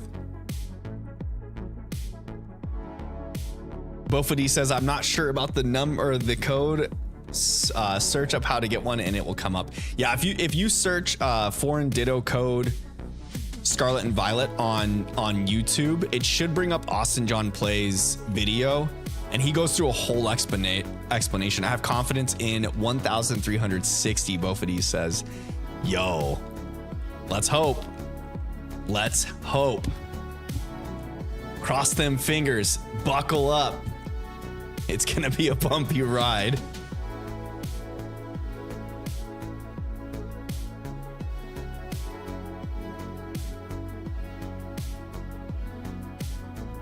Even like encounter number one, if I go back to my first stream, I think at some point, even in the first stream, I had said that I think it's going to be like in the 2300 range. Eli says, I got the code in. Nice. Hopefully it works. I don't know if you need Nintendo Switch Online to be able to make the trade or not. But okay, with all of that being said, I need to go use the little boys' room because my eyeballs are about to float out of my head. I will be right back in just a smidge of time. Just chat amongst yourselves. I'll be back in no time flat, and we'll get right back into, you know, the briefcase simulator. And I'm probably gonna stream for like another hour about. And then we'll call it from there. But until then, hang tight. I'll be right back. Don't go nowhere. We're going to keep shiny hunting.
All right, we're back.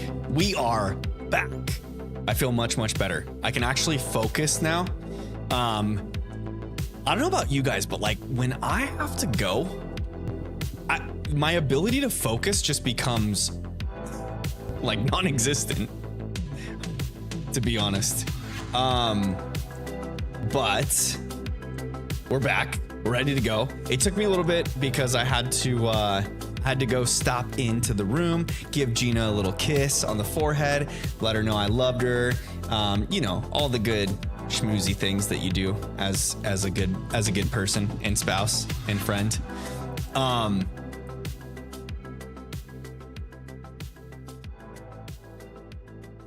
No Nintendo Online for link codes, only for surprise trades. Oh, really? You can still do link codes, but oh.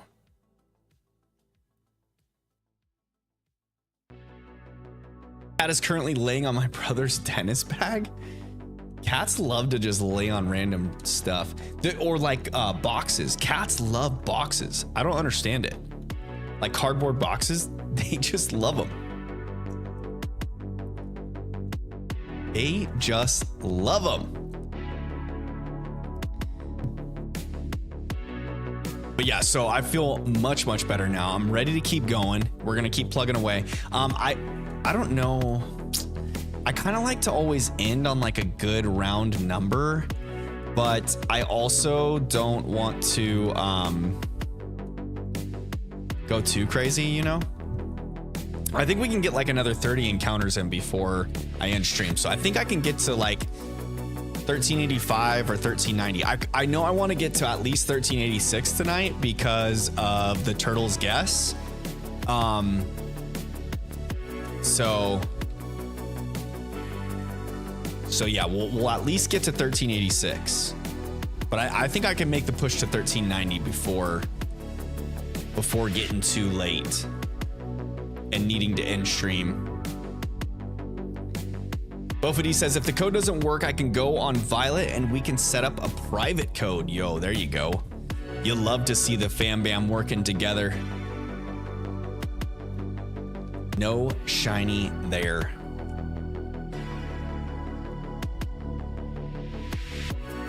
I wonder, is chatbot in shorts chat or is it in regular chat? Let's see here. Exclamation point Discord. Oops. Is it working? Is it working? Chatbot is in regular chat. I am not sure how the Stream Elements thing works, because when I have stream on, or like stream, when I have chat on stream, it is it's showing shorts chat, but my chat bot from Stream Elements is in my regular chat, so I don't know why it's doing that.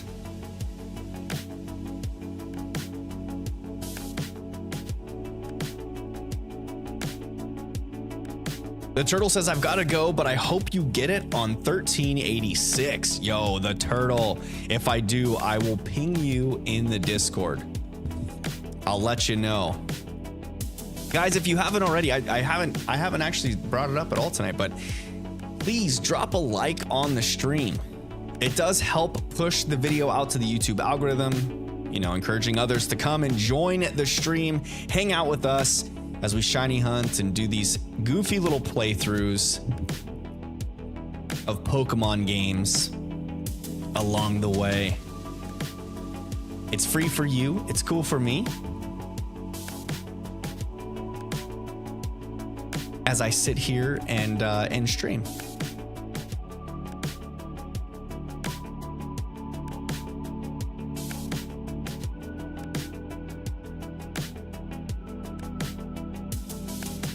No shiny Starly, that's a good sign. But that Chimchar's not shiny either. Gosh darn it. Gosh darn it.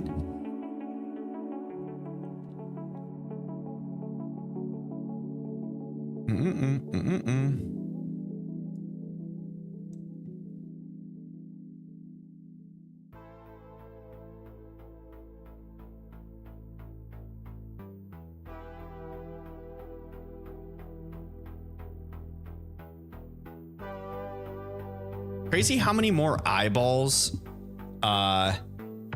see the shorts streams, the shorts chat streams. YouTube just like force feeds shorts to its viewers.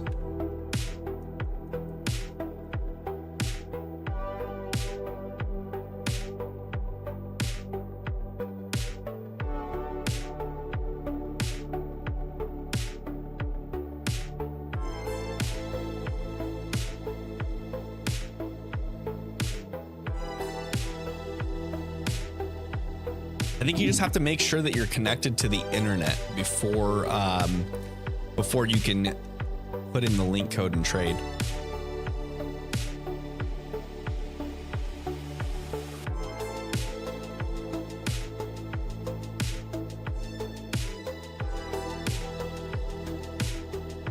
I don't think that you need the Nintendo Switch Online account, but I think you do need to be connected to the internet. In game, that is. In game.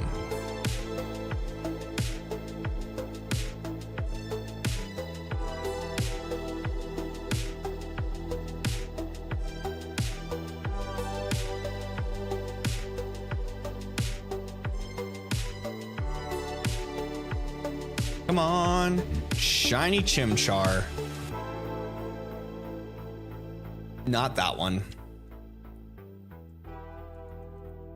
It's gonna be so exciting when the shiny actually does happen, though.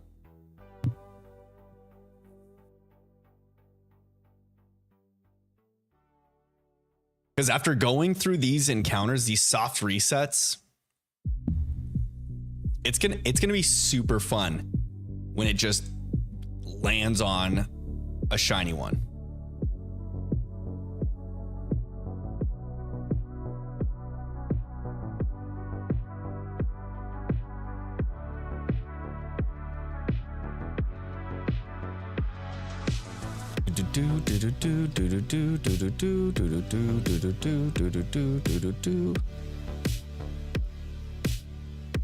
Lil Bubba says, what is your least favorite starter?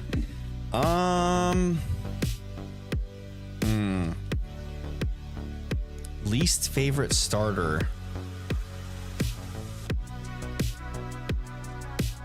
Probably.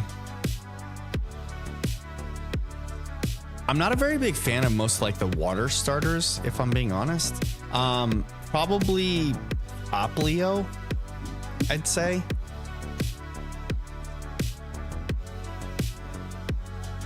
I'd probably say Poplio's like my least favorite starter or like line of starters. I like all the grass starters quite a bit. Most of the fire starters are pretty cool. I really like the Litten line. I think that's a cool line. I'm not a huge fan of like the Tepig line. It's not bad. I just don't think it's one of the best. Yeah, I'd probably say Poplio, and especially because like the Alola, how could you? I love Poplio. Oh, I knew this was gonna happen. I feel like Poplio is one of those ones that's like a love or hate Pokemon, you know? People either really love it or like it's on the bottom of their list. It's either the top or the bottom and no in between. Eli says my least favorite starter is probably Fennekin, and for design I would choose Rillaboom. Yo. Really, Rillaboom's your least favorite design Pokemon? I love Rillaboom. It's so good. Actually, you know what? No. I take that back. I do like the Poplio line better than the Fennekin line. I didn't even think of Fennekin or its line because I just like blanked that one out of my head. I am not a fan of Delphox or Fennekin or what's the middle evolution, Braxian or shoot, I can't remember its name.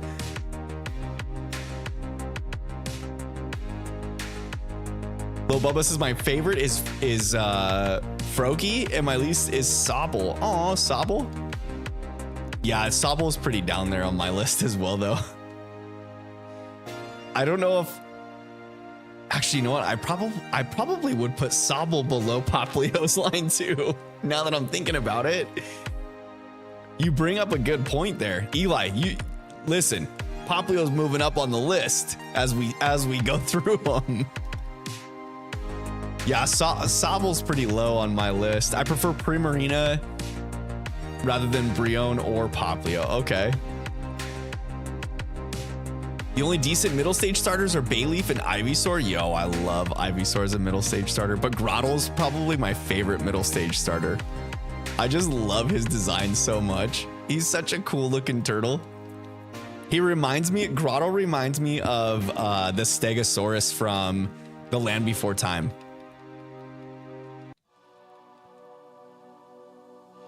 Or not Stegosaurus. What is he? The Stegosaurus, right?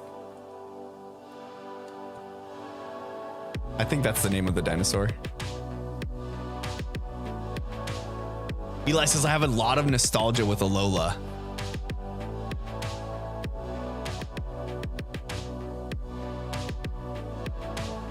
Don't need to play the Alola games.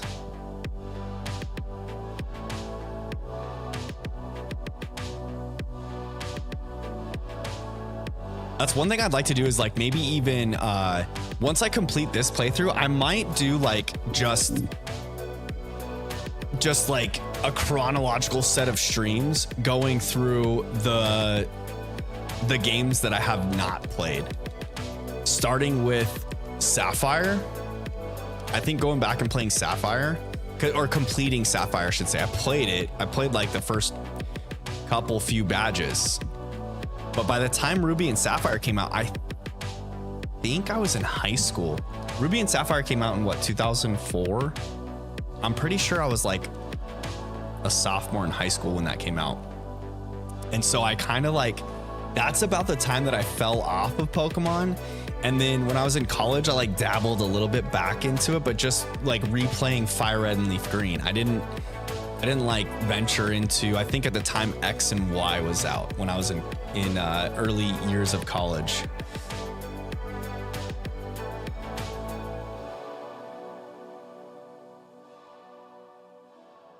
Eli says, my brother got into Pokemon when Alola came out, so of course I liked it too. I took his Rowlet plush. Yo, round boy. The good old cute round boy. You do need a subscription. I just searched it up. Oh, you do need a Nintendo Switch Online subscription for trading. That's unfortunate, but good to know, both of these. Thank you for looking that up.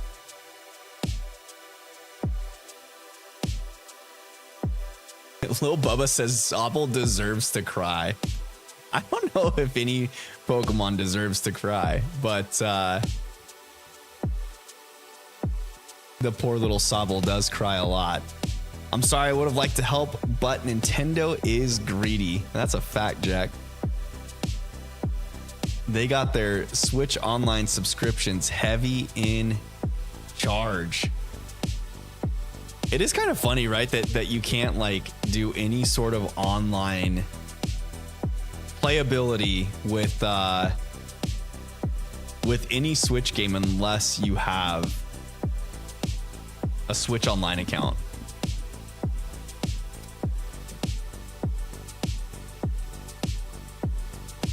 Eli says, I love the Alola starters. Decidueye and Primarina are my favorites. Incineroar is good. I just like the other ones. Yeah, Decidueye is such a cool looking Pokemon. I do like Decidueye quite a bit. Lil Bubba says Sobble makes himself cry. That's a fact, Jack. That poor little salamander's always crying. More hours of reading French dialogue, Eli says. Oh no.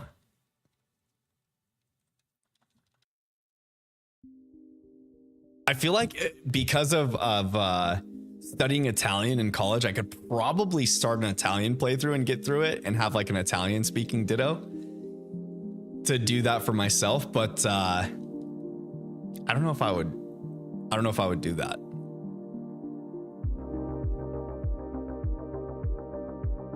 Landit needs a male evolution. Yo, for real. That would be cool if they would do a male evolution for it. But I think that the creature that Salandit's based off of, though, it like the females kind of lead the herds, right? Or the droves of those types of lizards or what have you. That's why they give it a female only evolution. Ninja lizard. Yo, that would actually be really cool. Lil Bubba says Score Bunny was the starter I picked in Sword and Shield. I was part of that Grookey gang, baby.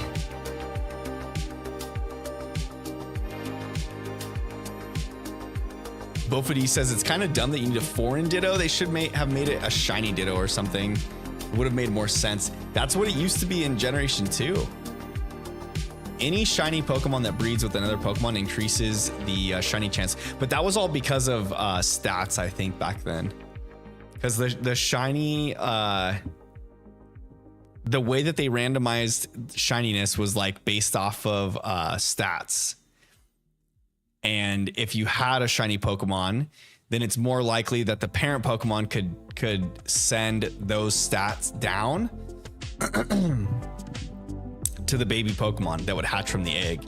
So you were more likely to get a shiny if you used a shiny Pokemon to breed. But not anymore.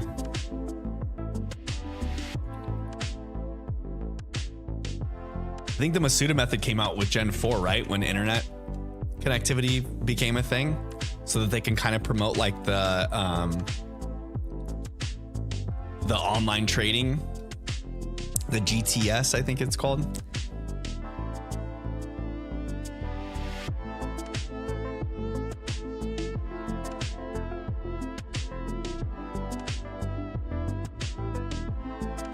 Come on, Chimchar.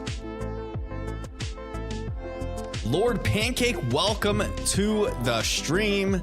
How you doing tonight, my friend?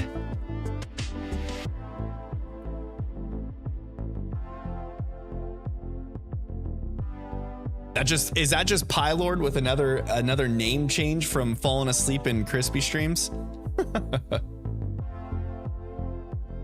Eli says I chose Sprigatito. My brother asked why I made its name Spriggy. I don't want to pronounce Sprigatitita da Gato. Shiny Lizard and French Ditto shall make generations and generations of shiny lizards. That's for sure. The good old French Ditto. Lord Pancake says, I'm doing good. How about you? I'm doing great. Thank you for asking. I appreciate it. Did you do anything wild and crazy this weekend? How's your Sunday been? Your Sunday fun day? Did you have plans for Sunday fun day?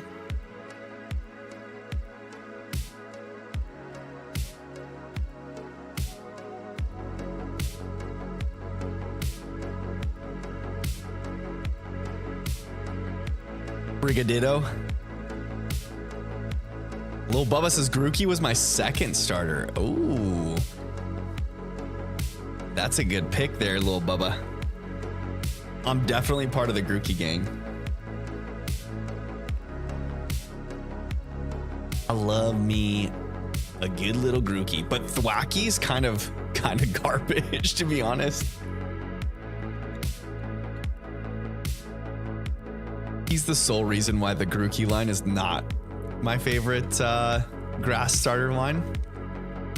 Like if you're taking the entire line as a whole, I think I would even put Bulbasaur's line above Grookey's. So it'd be like Turtwig, then Bulbasaur,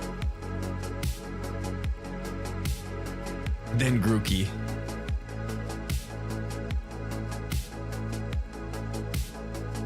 But if we're just going off of final stage evolution only, Rillaboom is the GOAT. The GOAT. Bofity says, I find it funny that egg shiny hunting is basically just hatching and releasing Pokemon and destroying the ecosystem. It really is. It really is.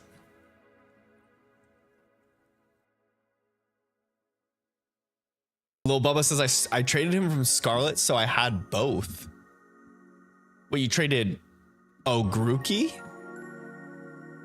from Scarlet to your like did you put him at home and then transfer him over to Sword and Shield so that you could have both starters?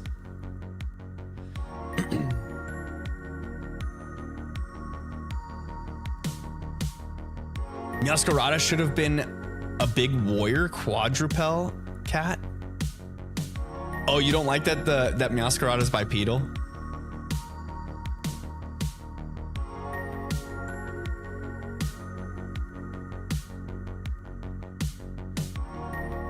Mind Meowscarada being bipedal. Actually, I don't even mind Incineroar being bipedal. I know that there's a big group of Pokemon fans that dislike the whole like bipedal starter situation that we've been getting, where they're too like humanoid looking. I don't mind it so much. I think it's fine.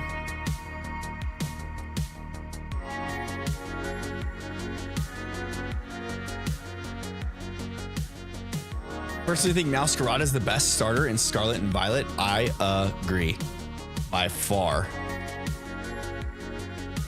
The whole Sprigatito line just, I feel like, shits on the other two starter lines.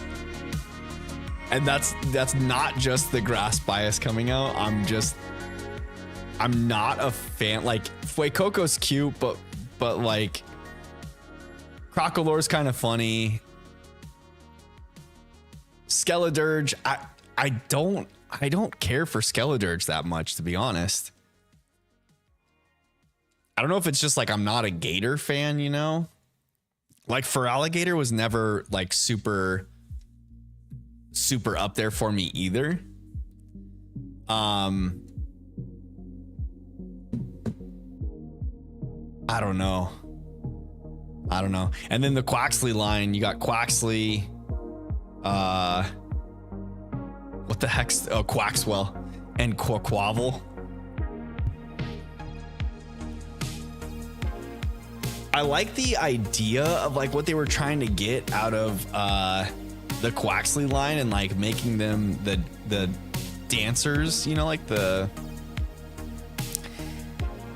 I don't think the execution was very good for the Quaxley line. I like Quaxley's like hair, and that's about it.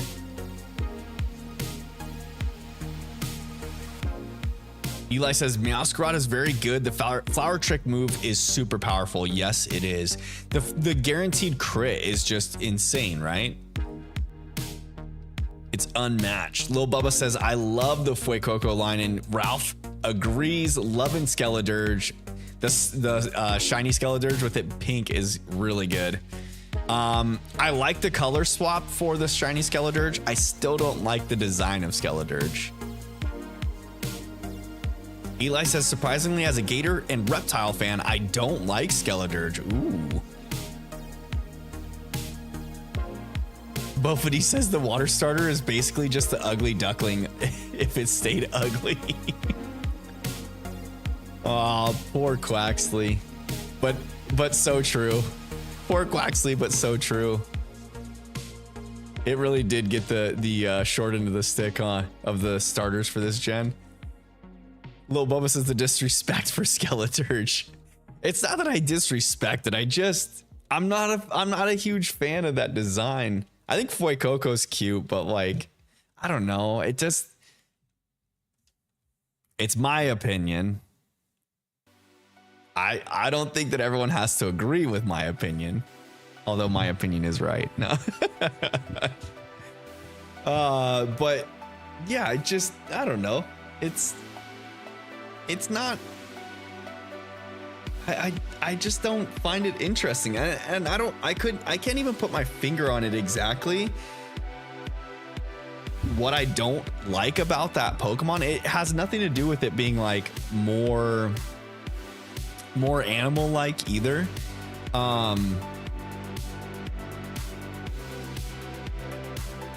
don't know. Yeah.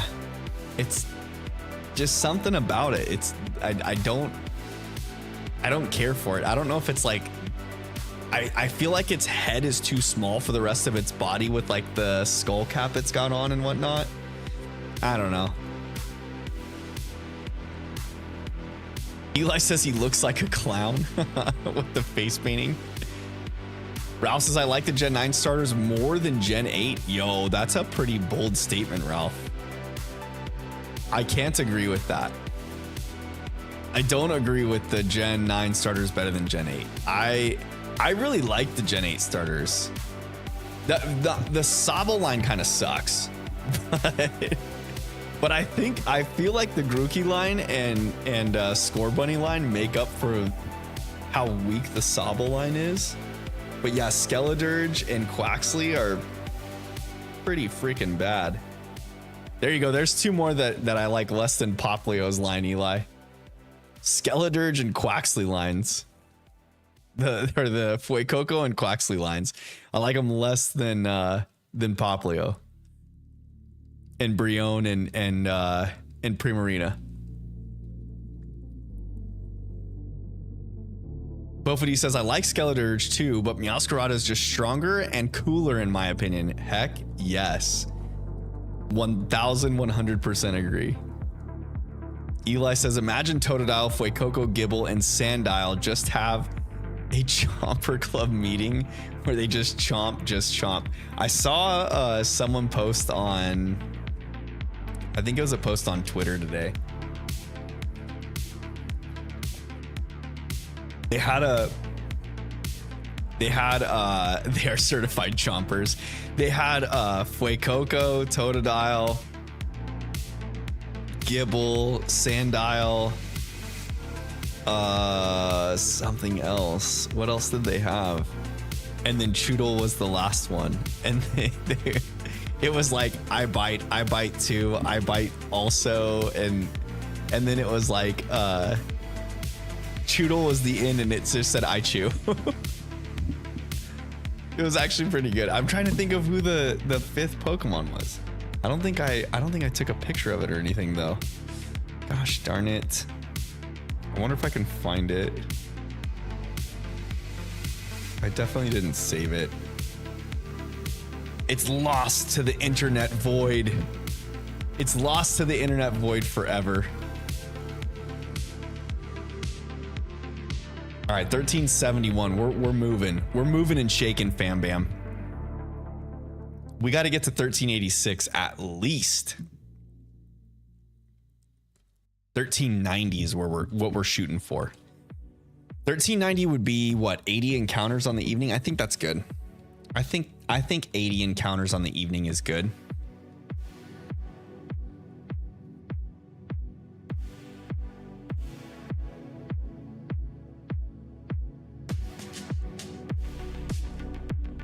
Can't forget Trapinch. Trapinch is definitely a chomper. Lil Bubba says Skeledirge is the only Pokemon with a Pokemon. Yo, that's for sure. It's got the little, but the little bird on its hat, like, what Pokemon is that? No one knows. So is it a Pokemon yet? That's the question, right? Oops, sorry, Turtwig. Not this time. Not this time, buddy. Eli says Tandemaus, Mousehold, Scovillian, and others have joined. Oh, for the Chomper gang, the Chomper crew, the certified Chompsters. Oops, I think I just did too many encounters there. I hit the button twice on accident. The keyboard's one of those high ground keyboards with the magnetic buttons, so like I just have to look at it sideways and it just presses the button.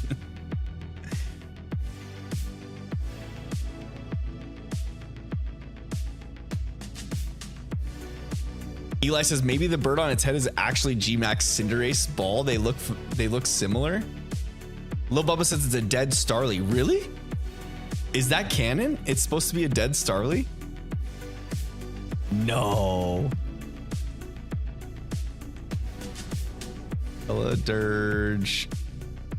I'm pulling it up on Cerebi now because I want to see. Oh, it's not even in there, is it?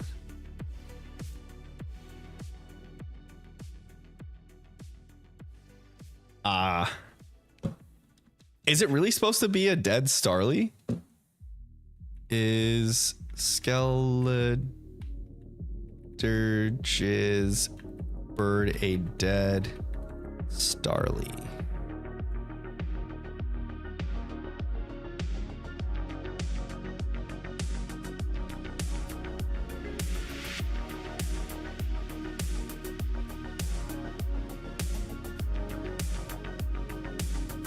I don't see it. I'm gonna have to go back and look that up sometime.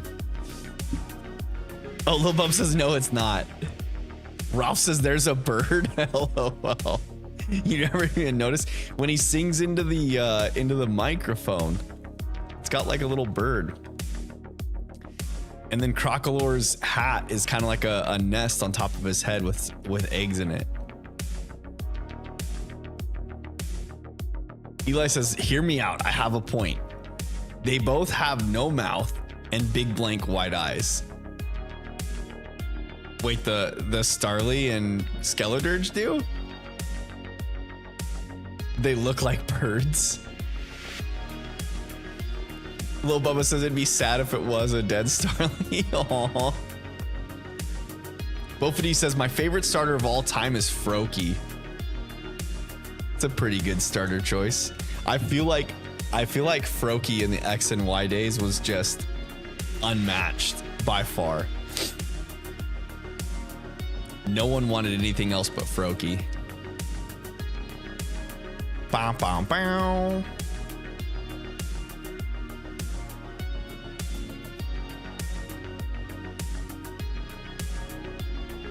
Says Google Skeledirge bird on head. There's a pretty detailed explanation, but it doesn't say what the bird is exactly. Yo, there we go, fam bam, there we go. We don't have a for sure explanation. It's undetailed. What a shame, actually. It'd be kind of cool if there was some more lore behind it, you know? But also, maybe it's like a design of a Pokemon that we'll get in the future. Maybe we'll get a South American region. And Skeledirge is from that region originally. Hello, internet. Welcome to Game Theory. For real. We're just gonna start watching YouTube videos as a chat together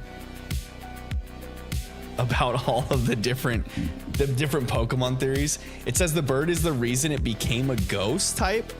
Really? Now I'm interested. Now I'm hooked. I'm gonna have to Google this.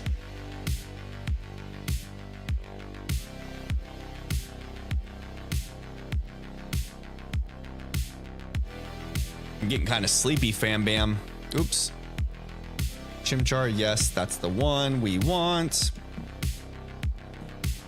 Bofity says shiny Froakie looks bad, but the second it turns into Greninja, it becomes one of the best shinies in the game. Yo, the black shinies. I'm telling you, those black shinies are just so tough. Charizard, Rayquaza, Greninja. All the black shinies are like super cool. And they're intimidating. That's also why Meowscarada is the best starter too. Not that it's shiny's not black, but there's a lot of the shiny that is black. Probably because it's already, I think, black in the regular version of it, but still.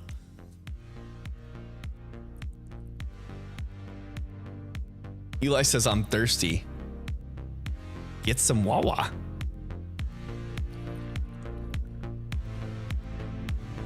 Lil Boba says, Espeon has one of the worst shinies. Yes, it does. It's just that disgusting puke green. It's like neon green. And it doesn't suit that Pokemon well to be a green color. Like, the purple looks so sleek and like iconic, you know, and majestic in ways. And then the second that thing goes shiny and turns green, it just looks like a bad radiation experiment. Shiny Zorora is wonderful. The blue looks wonderful. It's awesome. I'm gonna scream. It really is good. Or the Hisuian Zorora. That's a good one. Umbreon and Sylveon are the only shiny evolutions I like. Really? Oops. Not Turtwig.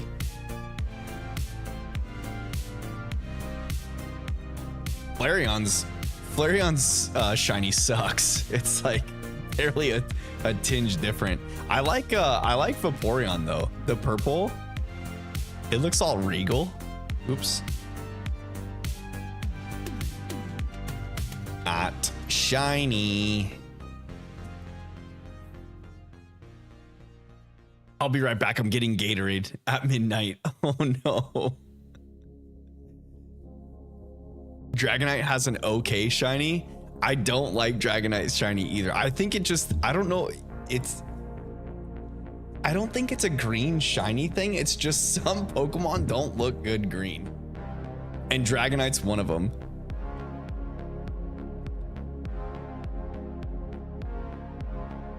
Kuro, welcome to the chat. Good luck on the hunt. Hey, thank you, friend. Kuro Sakazui. Sakazui? Did I say that correct? Kuro Sakazui. Good luck on the hunt. Thank you, my friend. I hope your day is well. I hope your weekend was great. Thanks for stopping in, taking a peek at what's going on, and wishing me luck.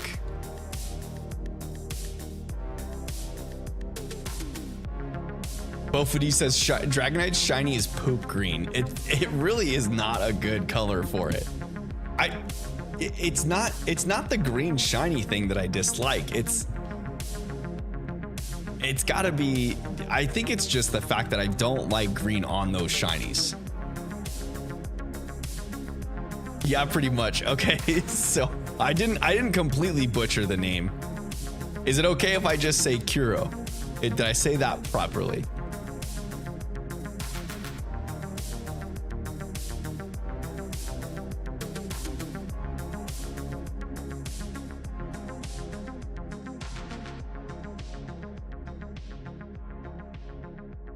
Lil Bubba says I'm eating tortillas. Yo, okay, so when I was a kid, my sister and I, we used to make like microwave churros, I guess they could be called. We would take tortillas and just like lather butter inside of them and sprinkle cinnamon in them and then roll them up, throw them in the microwave for like, I don't know, you only need to heat them up for like 10 seconds. And it's just like the best. It's so good. It's got to be a flour tortilla though. A flour tortilla, you put some butter on the inside and then the butter gets all melty and like soaks up the cinnamon and oh my goodness. It's just super not healthy for you and also tastes amazing. Kuro says yes. Thank you. How'd you find my stream tonight, Kuro? Were you just browsing the YouTube pages?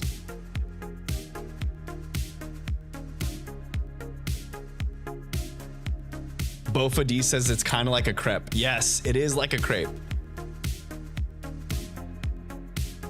Kind of, I guess. Except it's a tortilla, not like pancake at all.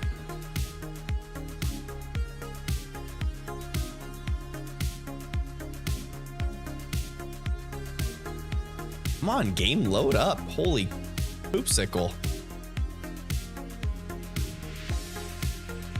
Pokemon Shining Pearl version.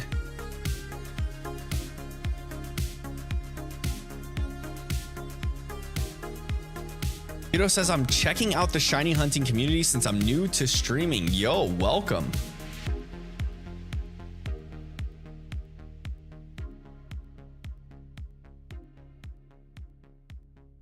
Were you just browsing shiny hunting streams specifically?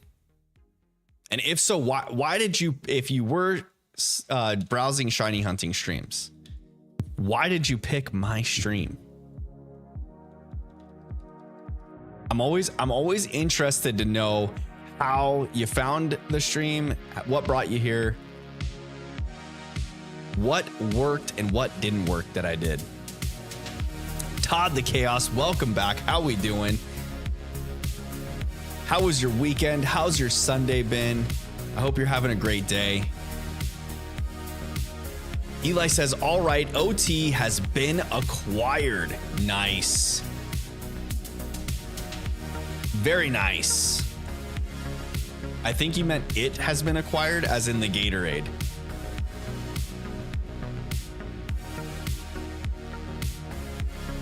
The stream quality is amazing. Hey, thank you. I appreciate that.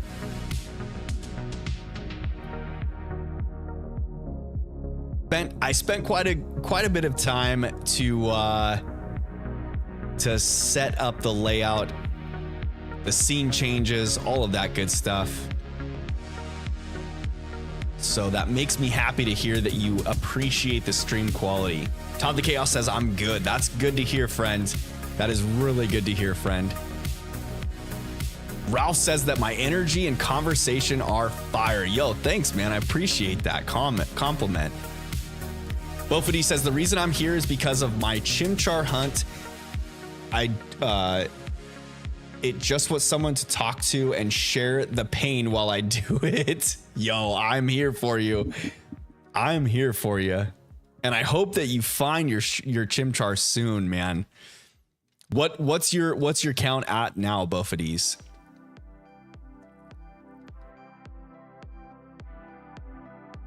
Kiddo says it definitely works well. Thank you so much. I appreciate it.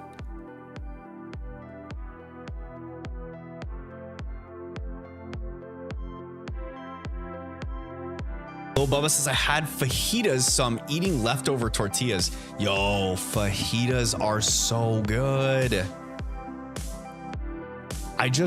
I love peppers and onions so much with like any types of food, you know, like, but especially when you have some good fajitas and the onions and bell peppers are grilled nice with whatever meat you choose, whether it's steak, chicken, pork, it doesn't matter. And the peppers and onions are amazing.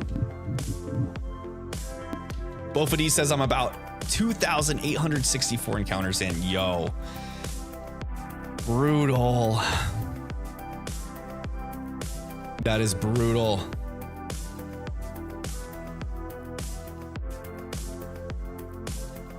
I'm hoping, or like, I think that I will probably encounter this shiny somewhere around like the 23 to 2400 range, but I won't be surprised if I start pushing like 3,000 and 4,000 encounters on this thing. It wouldn't surprise me. I feel like I've had really good, at least decent shiny luck, and I know Scarlet and Violet's easy to hunt in, but I feel like I don't know if my experience is the same as everyone else's, but I feel like, and maybe it's just from like hunting in other games too, it just makes it seem so much easier in Scarlet and Violet, but my luck in Scarlet and Violet is like through the roof. So I have a feeling that like I'm doomed for a long hunt at some point, and I'm hoping it's not this one, but I won't be surprised if it is, to put me through the pain and suffering of this godforsaken long soft reset. You know, it says I was warned this would be a rough hunt from my chat. Yes, it's a decent one. It wouldn't be so bad. It's just the soft reset times on this hunt are pretty daunting. And then you have so you have like all of the load in screen, the startup, then you have all of this discussion that happens between Rowan, Dawn, you, Barry, going up to the briefcase, finally picking your starter, and then you've got to throw the starter out in battle to see, so it just takes some time. So just prepare wisely for it. Buckle in, persevere, have the right mindset. It's nice to stream it, because then, you know, you're just chatting most of the time. So I'm kind of on cruise control, you know, when you're in these chats. Once you get the button mashing down, it's okay. Lil Bubba says, I wish it was Tuesday so I can say I had something close to tacos. That's for sure. I'm pretty sure I'm gonna be making tacos on Tuesday. So when we get back to a Tuesday stream and I start asking y'all about your tacos for Tuesday, you better come prepared. You better come suited up, ready to go, because your boy's gonna have tacos on this Tuesday, I think.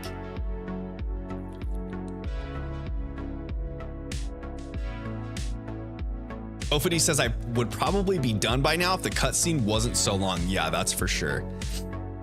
The cutscene's the hardest part in this hunt, or like the longest part in this hunt, because you have to get through the dialogue, and then also the dialogue, you like, it's not only is the dialogue part of the cutscene that you have to go through, but it's dialogue, so you have to be paying attention and like hitting A to get through the dialogue properly.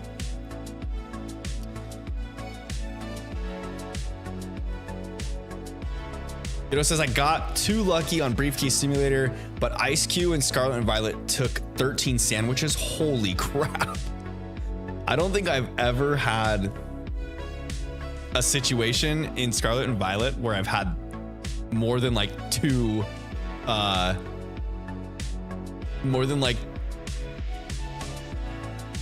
sandwiches. I think is probably the most I've ever had to do. Eli says, good night, guys. Hey, thanks for stopping in, Eli. You have a great night. YouTube reviewer says, I look like I have Down syndrome. Thanks. Welcome to the stream.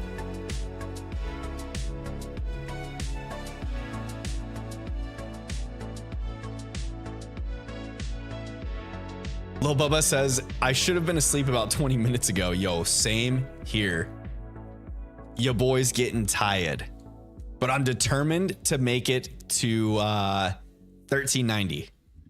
We're gonna get there.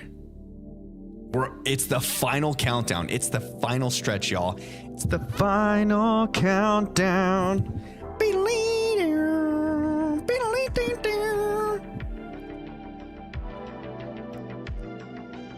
I don't think I've ever had to do like more than a couple sandwiches in Scarlet and Violet. Did you Kira, did you do just like a level 2 encounter sandwich, or were you actually doing the increased shiny odds on the sandwiches as well?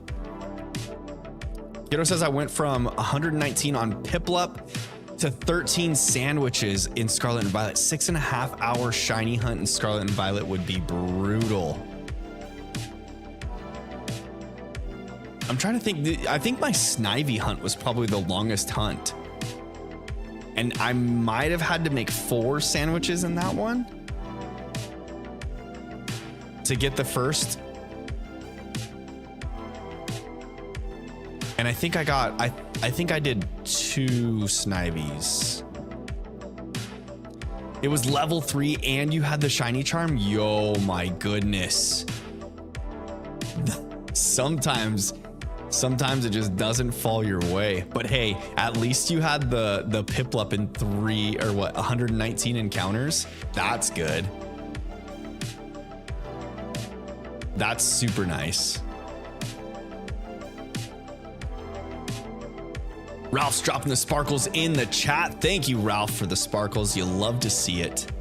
You love to see it.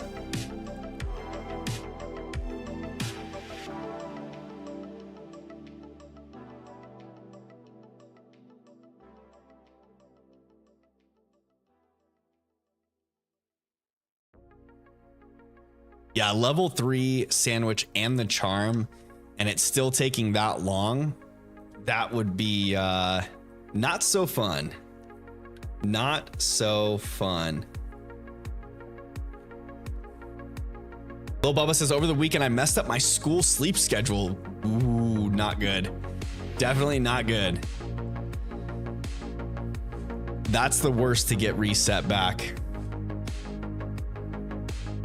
Bofody says, after I'm done this hunt, I'm probably going to hunt Giratina.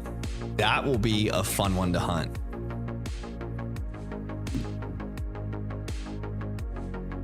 That will definitely be a fun one.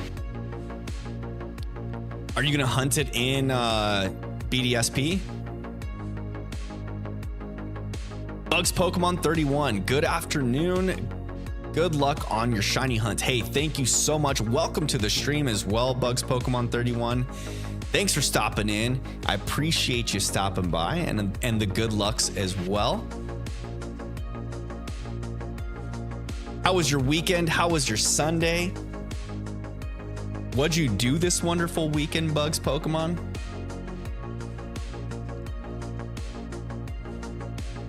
And also, what brought you here tonight? What brought you to my stream? Of all of the shiny Pokemon streams or Pokemon streams in general, why'd you click on mine? Bofody says, I once did a full odd hunt for Mimikyu during my playthrough because I didn't have shiny charm or access to sparkling sandwiches. It took me 2 days to get it. Yeah, but that's pretty okay, I guess. How long did you spend hunting each time? And if you didn't do any sandwiches for it to like isolate hunt either, I could see that, especially like a Pokemon like Mimikyu, because in most places that it spawns, it's not like a primary spawn.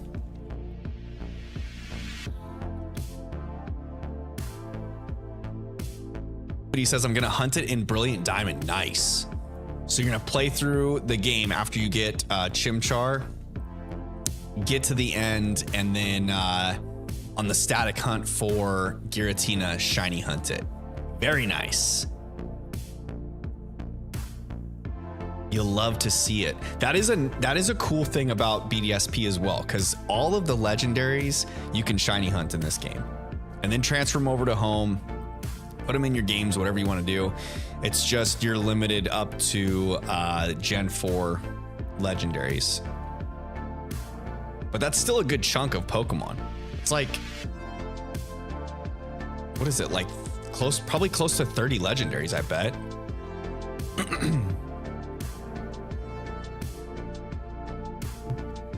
I bet it's probably close to 30 in one of the games, even without the exclusives. Because you figure, okay, so like in Pearl, you get Mewtwo,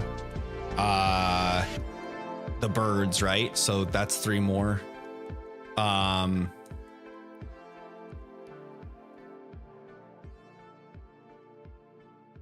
Do both games get Groudon, Kyogre, and Rayquaza? I can't remember.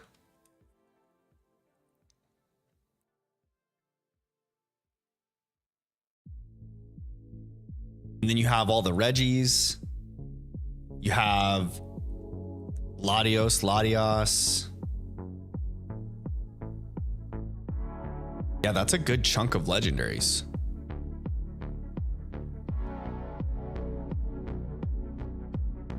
Even considering one game gets the birds, one game gets the beasts. And then if you did all of them, it's definitely probably closer to a full box if you had all of them.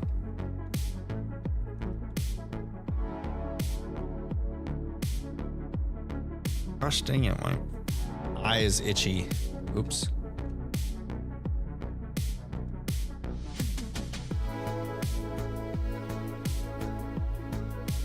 Ofady says all day around 15 hours in total, so I think I actually got sort of lucky.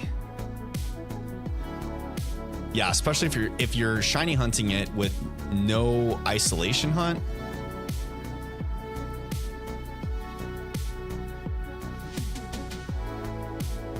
Mimikyu only spawns like 1 out of every, what, 20 Pokemon in that area? In the tag tree thicket. It's not a super common spawn in there.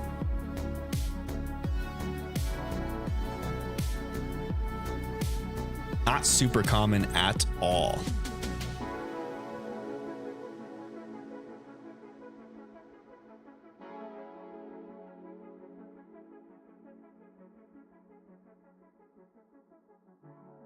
Come on, game, load up already. All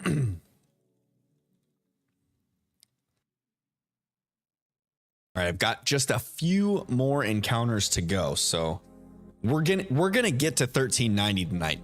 Bam Bam, we're getting there. We are so close, I can taste it.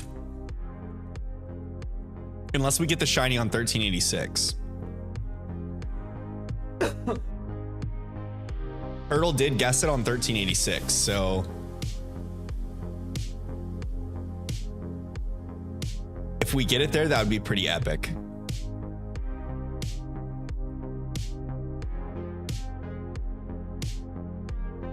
I do love how Scarlet and Violet have made it a lot easier to shiny hunt, because if you wanted, like if you're doing a shiny only playthrough, it's easier for just like common players to do stuff like that now. If you're not wanting to sink a ton of hours into a playthrough like that, you know. Ofadi says I was using encounter power 2. I didn't have the sparkling power. Oh, okay. Dang, yeah, that's a good chunk of time still. Daniel, welcome to the stream. How we doing tonight, Daniel?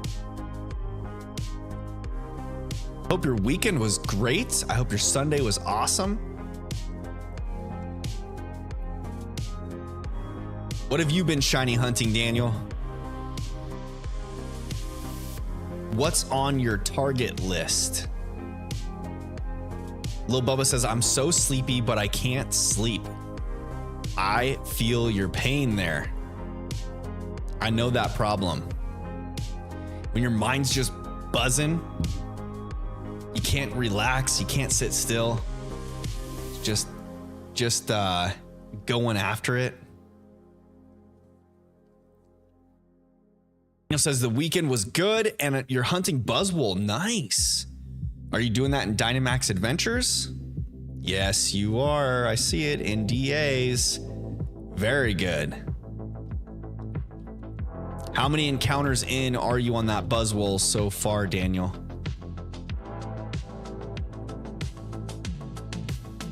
I really need to get my shiny charm in Sword and Shield, y'all. I got to start doing some Dynamax Adventures with you guys.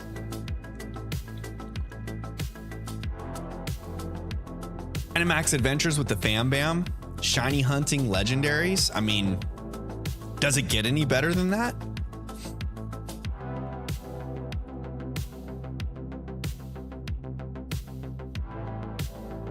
You know, says I do not keep a number. Oh, okay.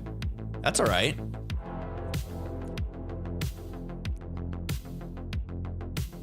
How many days have you been hunting the Buzzwole? Do you know how many days it's been? That's probably a good gauge, because you figure, what can you do? Like if you're playing like a good 4 hours a day, each Dynamax adventure might take 15 minutes to complete, 20. You can get like what, close to 10 in a day if you're doing 4. A lot. Oh man. Well, Bubba says I gotta charge my phone, but I also have to charge my school laptop. So there's an issue. Plug one in one outlet and the other in the other outlet. Problem solved.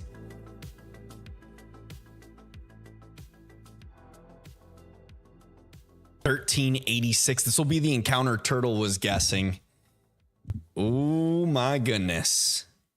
This could be the shiny. If it is, the Turtle guessed $13.86.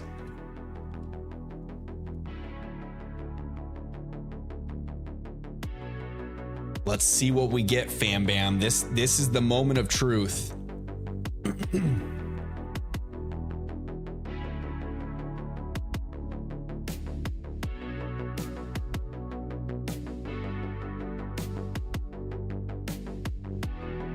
They never gave you a charger for your laptop. It's a laptop from the school, and they didn't give you a charger to go with it. They're just like, here's the laptop. You got to figure out your charging situation.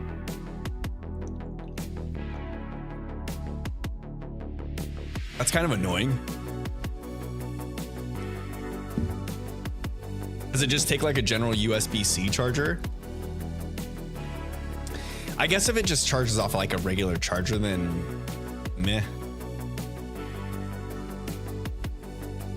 But yeah, if you had to like have a special charger for it, like what? Why would you not get a charger for the laptop? School issued laptop, no charger. Good luck.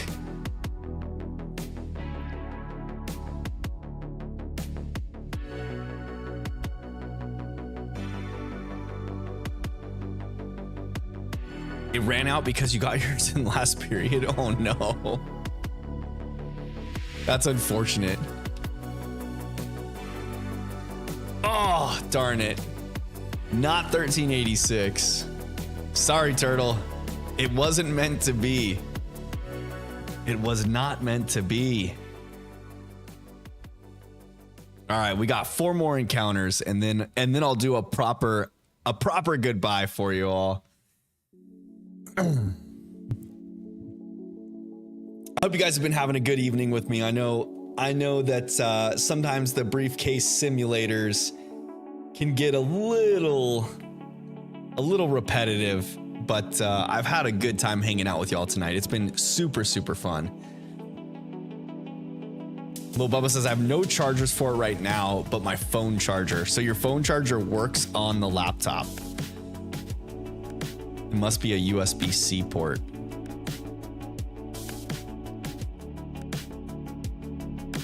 I do like that so many devices use the USB-C now instead of like having a bunch of different charging cables.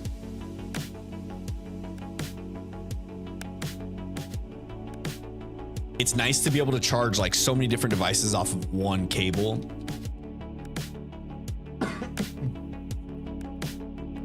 Bofity says, my dog is such a menace. Whenever I'm busy and can't play with her, she grabs her ball and purposely drops it behind furniture, so I'm forced to get it. Yo, what a smart little pup. Our dogs will do that too. They'll bring toys over to us all the time. Just like drop them in our lap. And then Harley, our golden doodle, she always comes up like, if you sit on the couch, she'll come up and like nuzzle her hand into her nose into your hand, like force you to pet her. And she like doesn't let up. If you don't pet her, she'll like put her paw on you and like keep pawing you until you do it.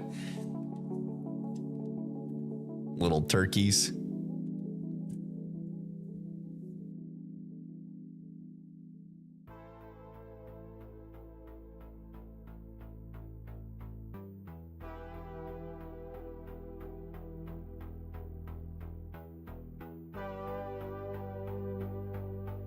If I could get the playthrough of this, if I can get going on this playthrough, here we go.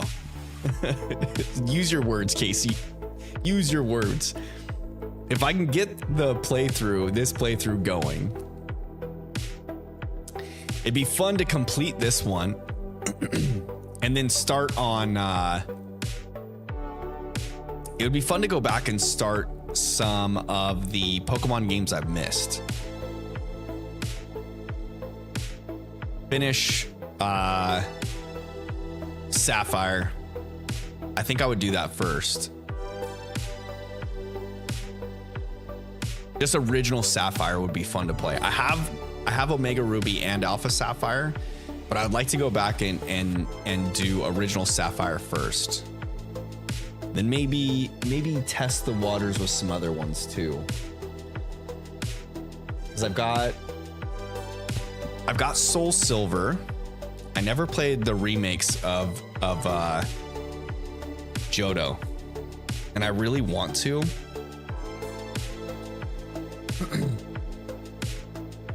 Just don't have like a proper capture device for my 3DS.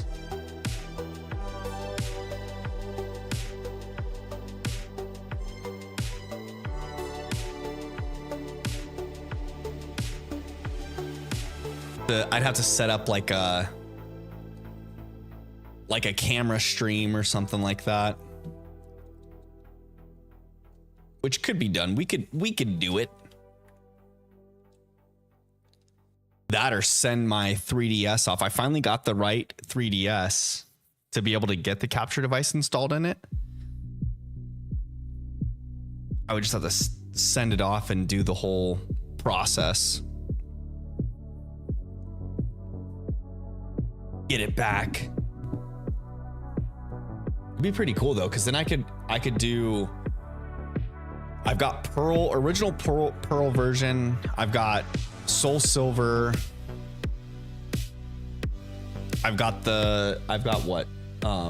Omega Ruby, Alpha Sapphire, Sun, Ultra Sun, Ultra Moon. I need to get a black and white game. Either black 2, white 2, or black or white. I think that's the next major find of the collection.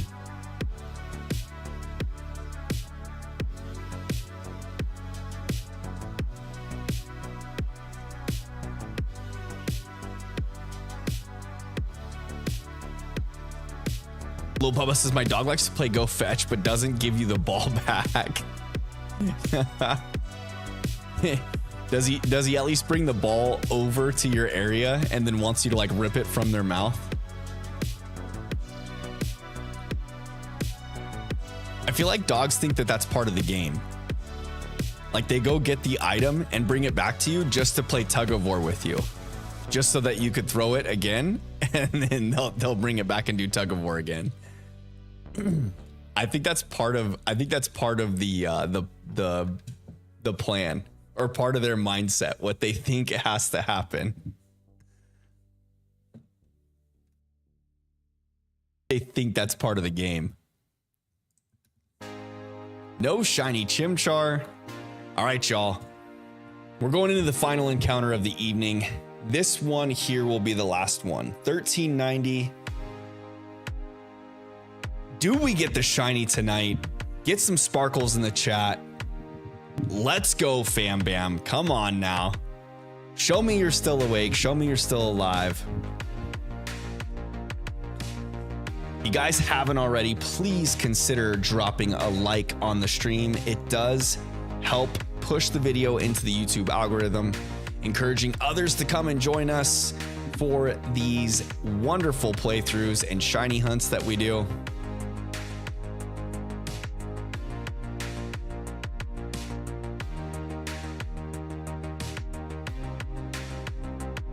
All right. Load in, game. Here we go.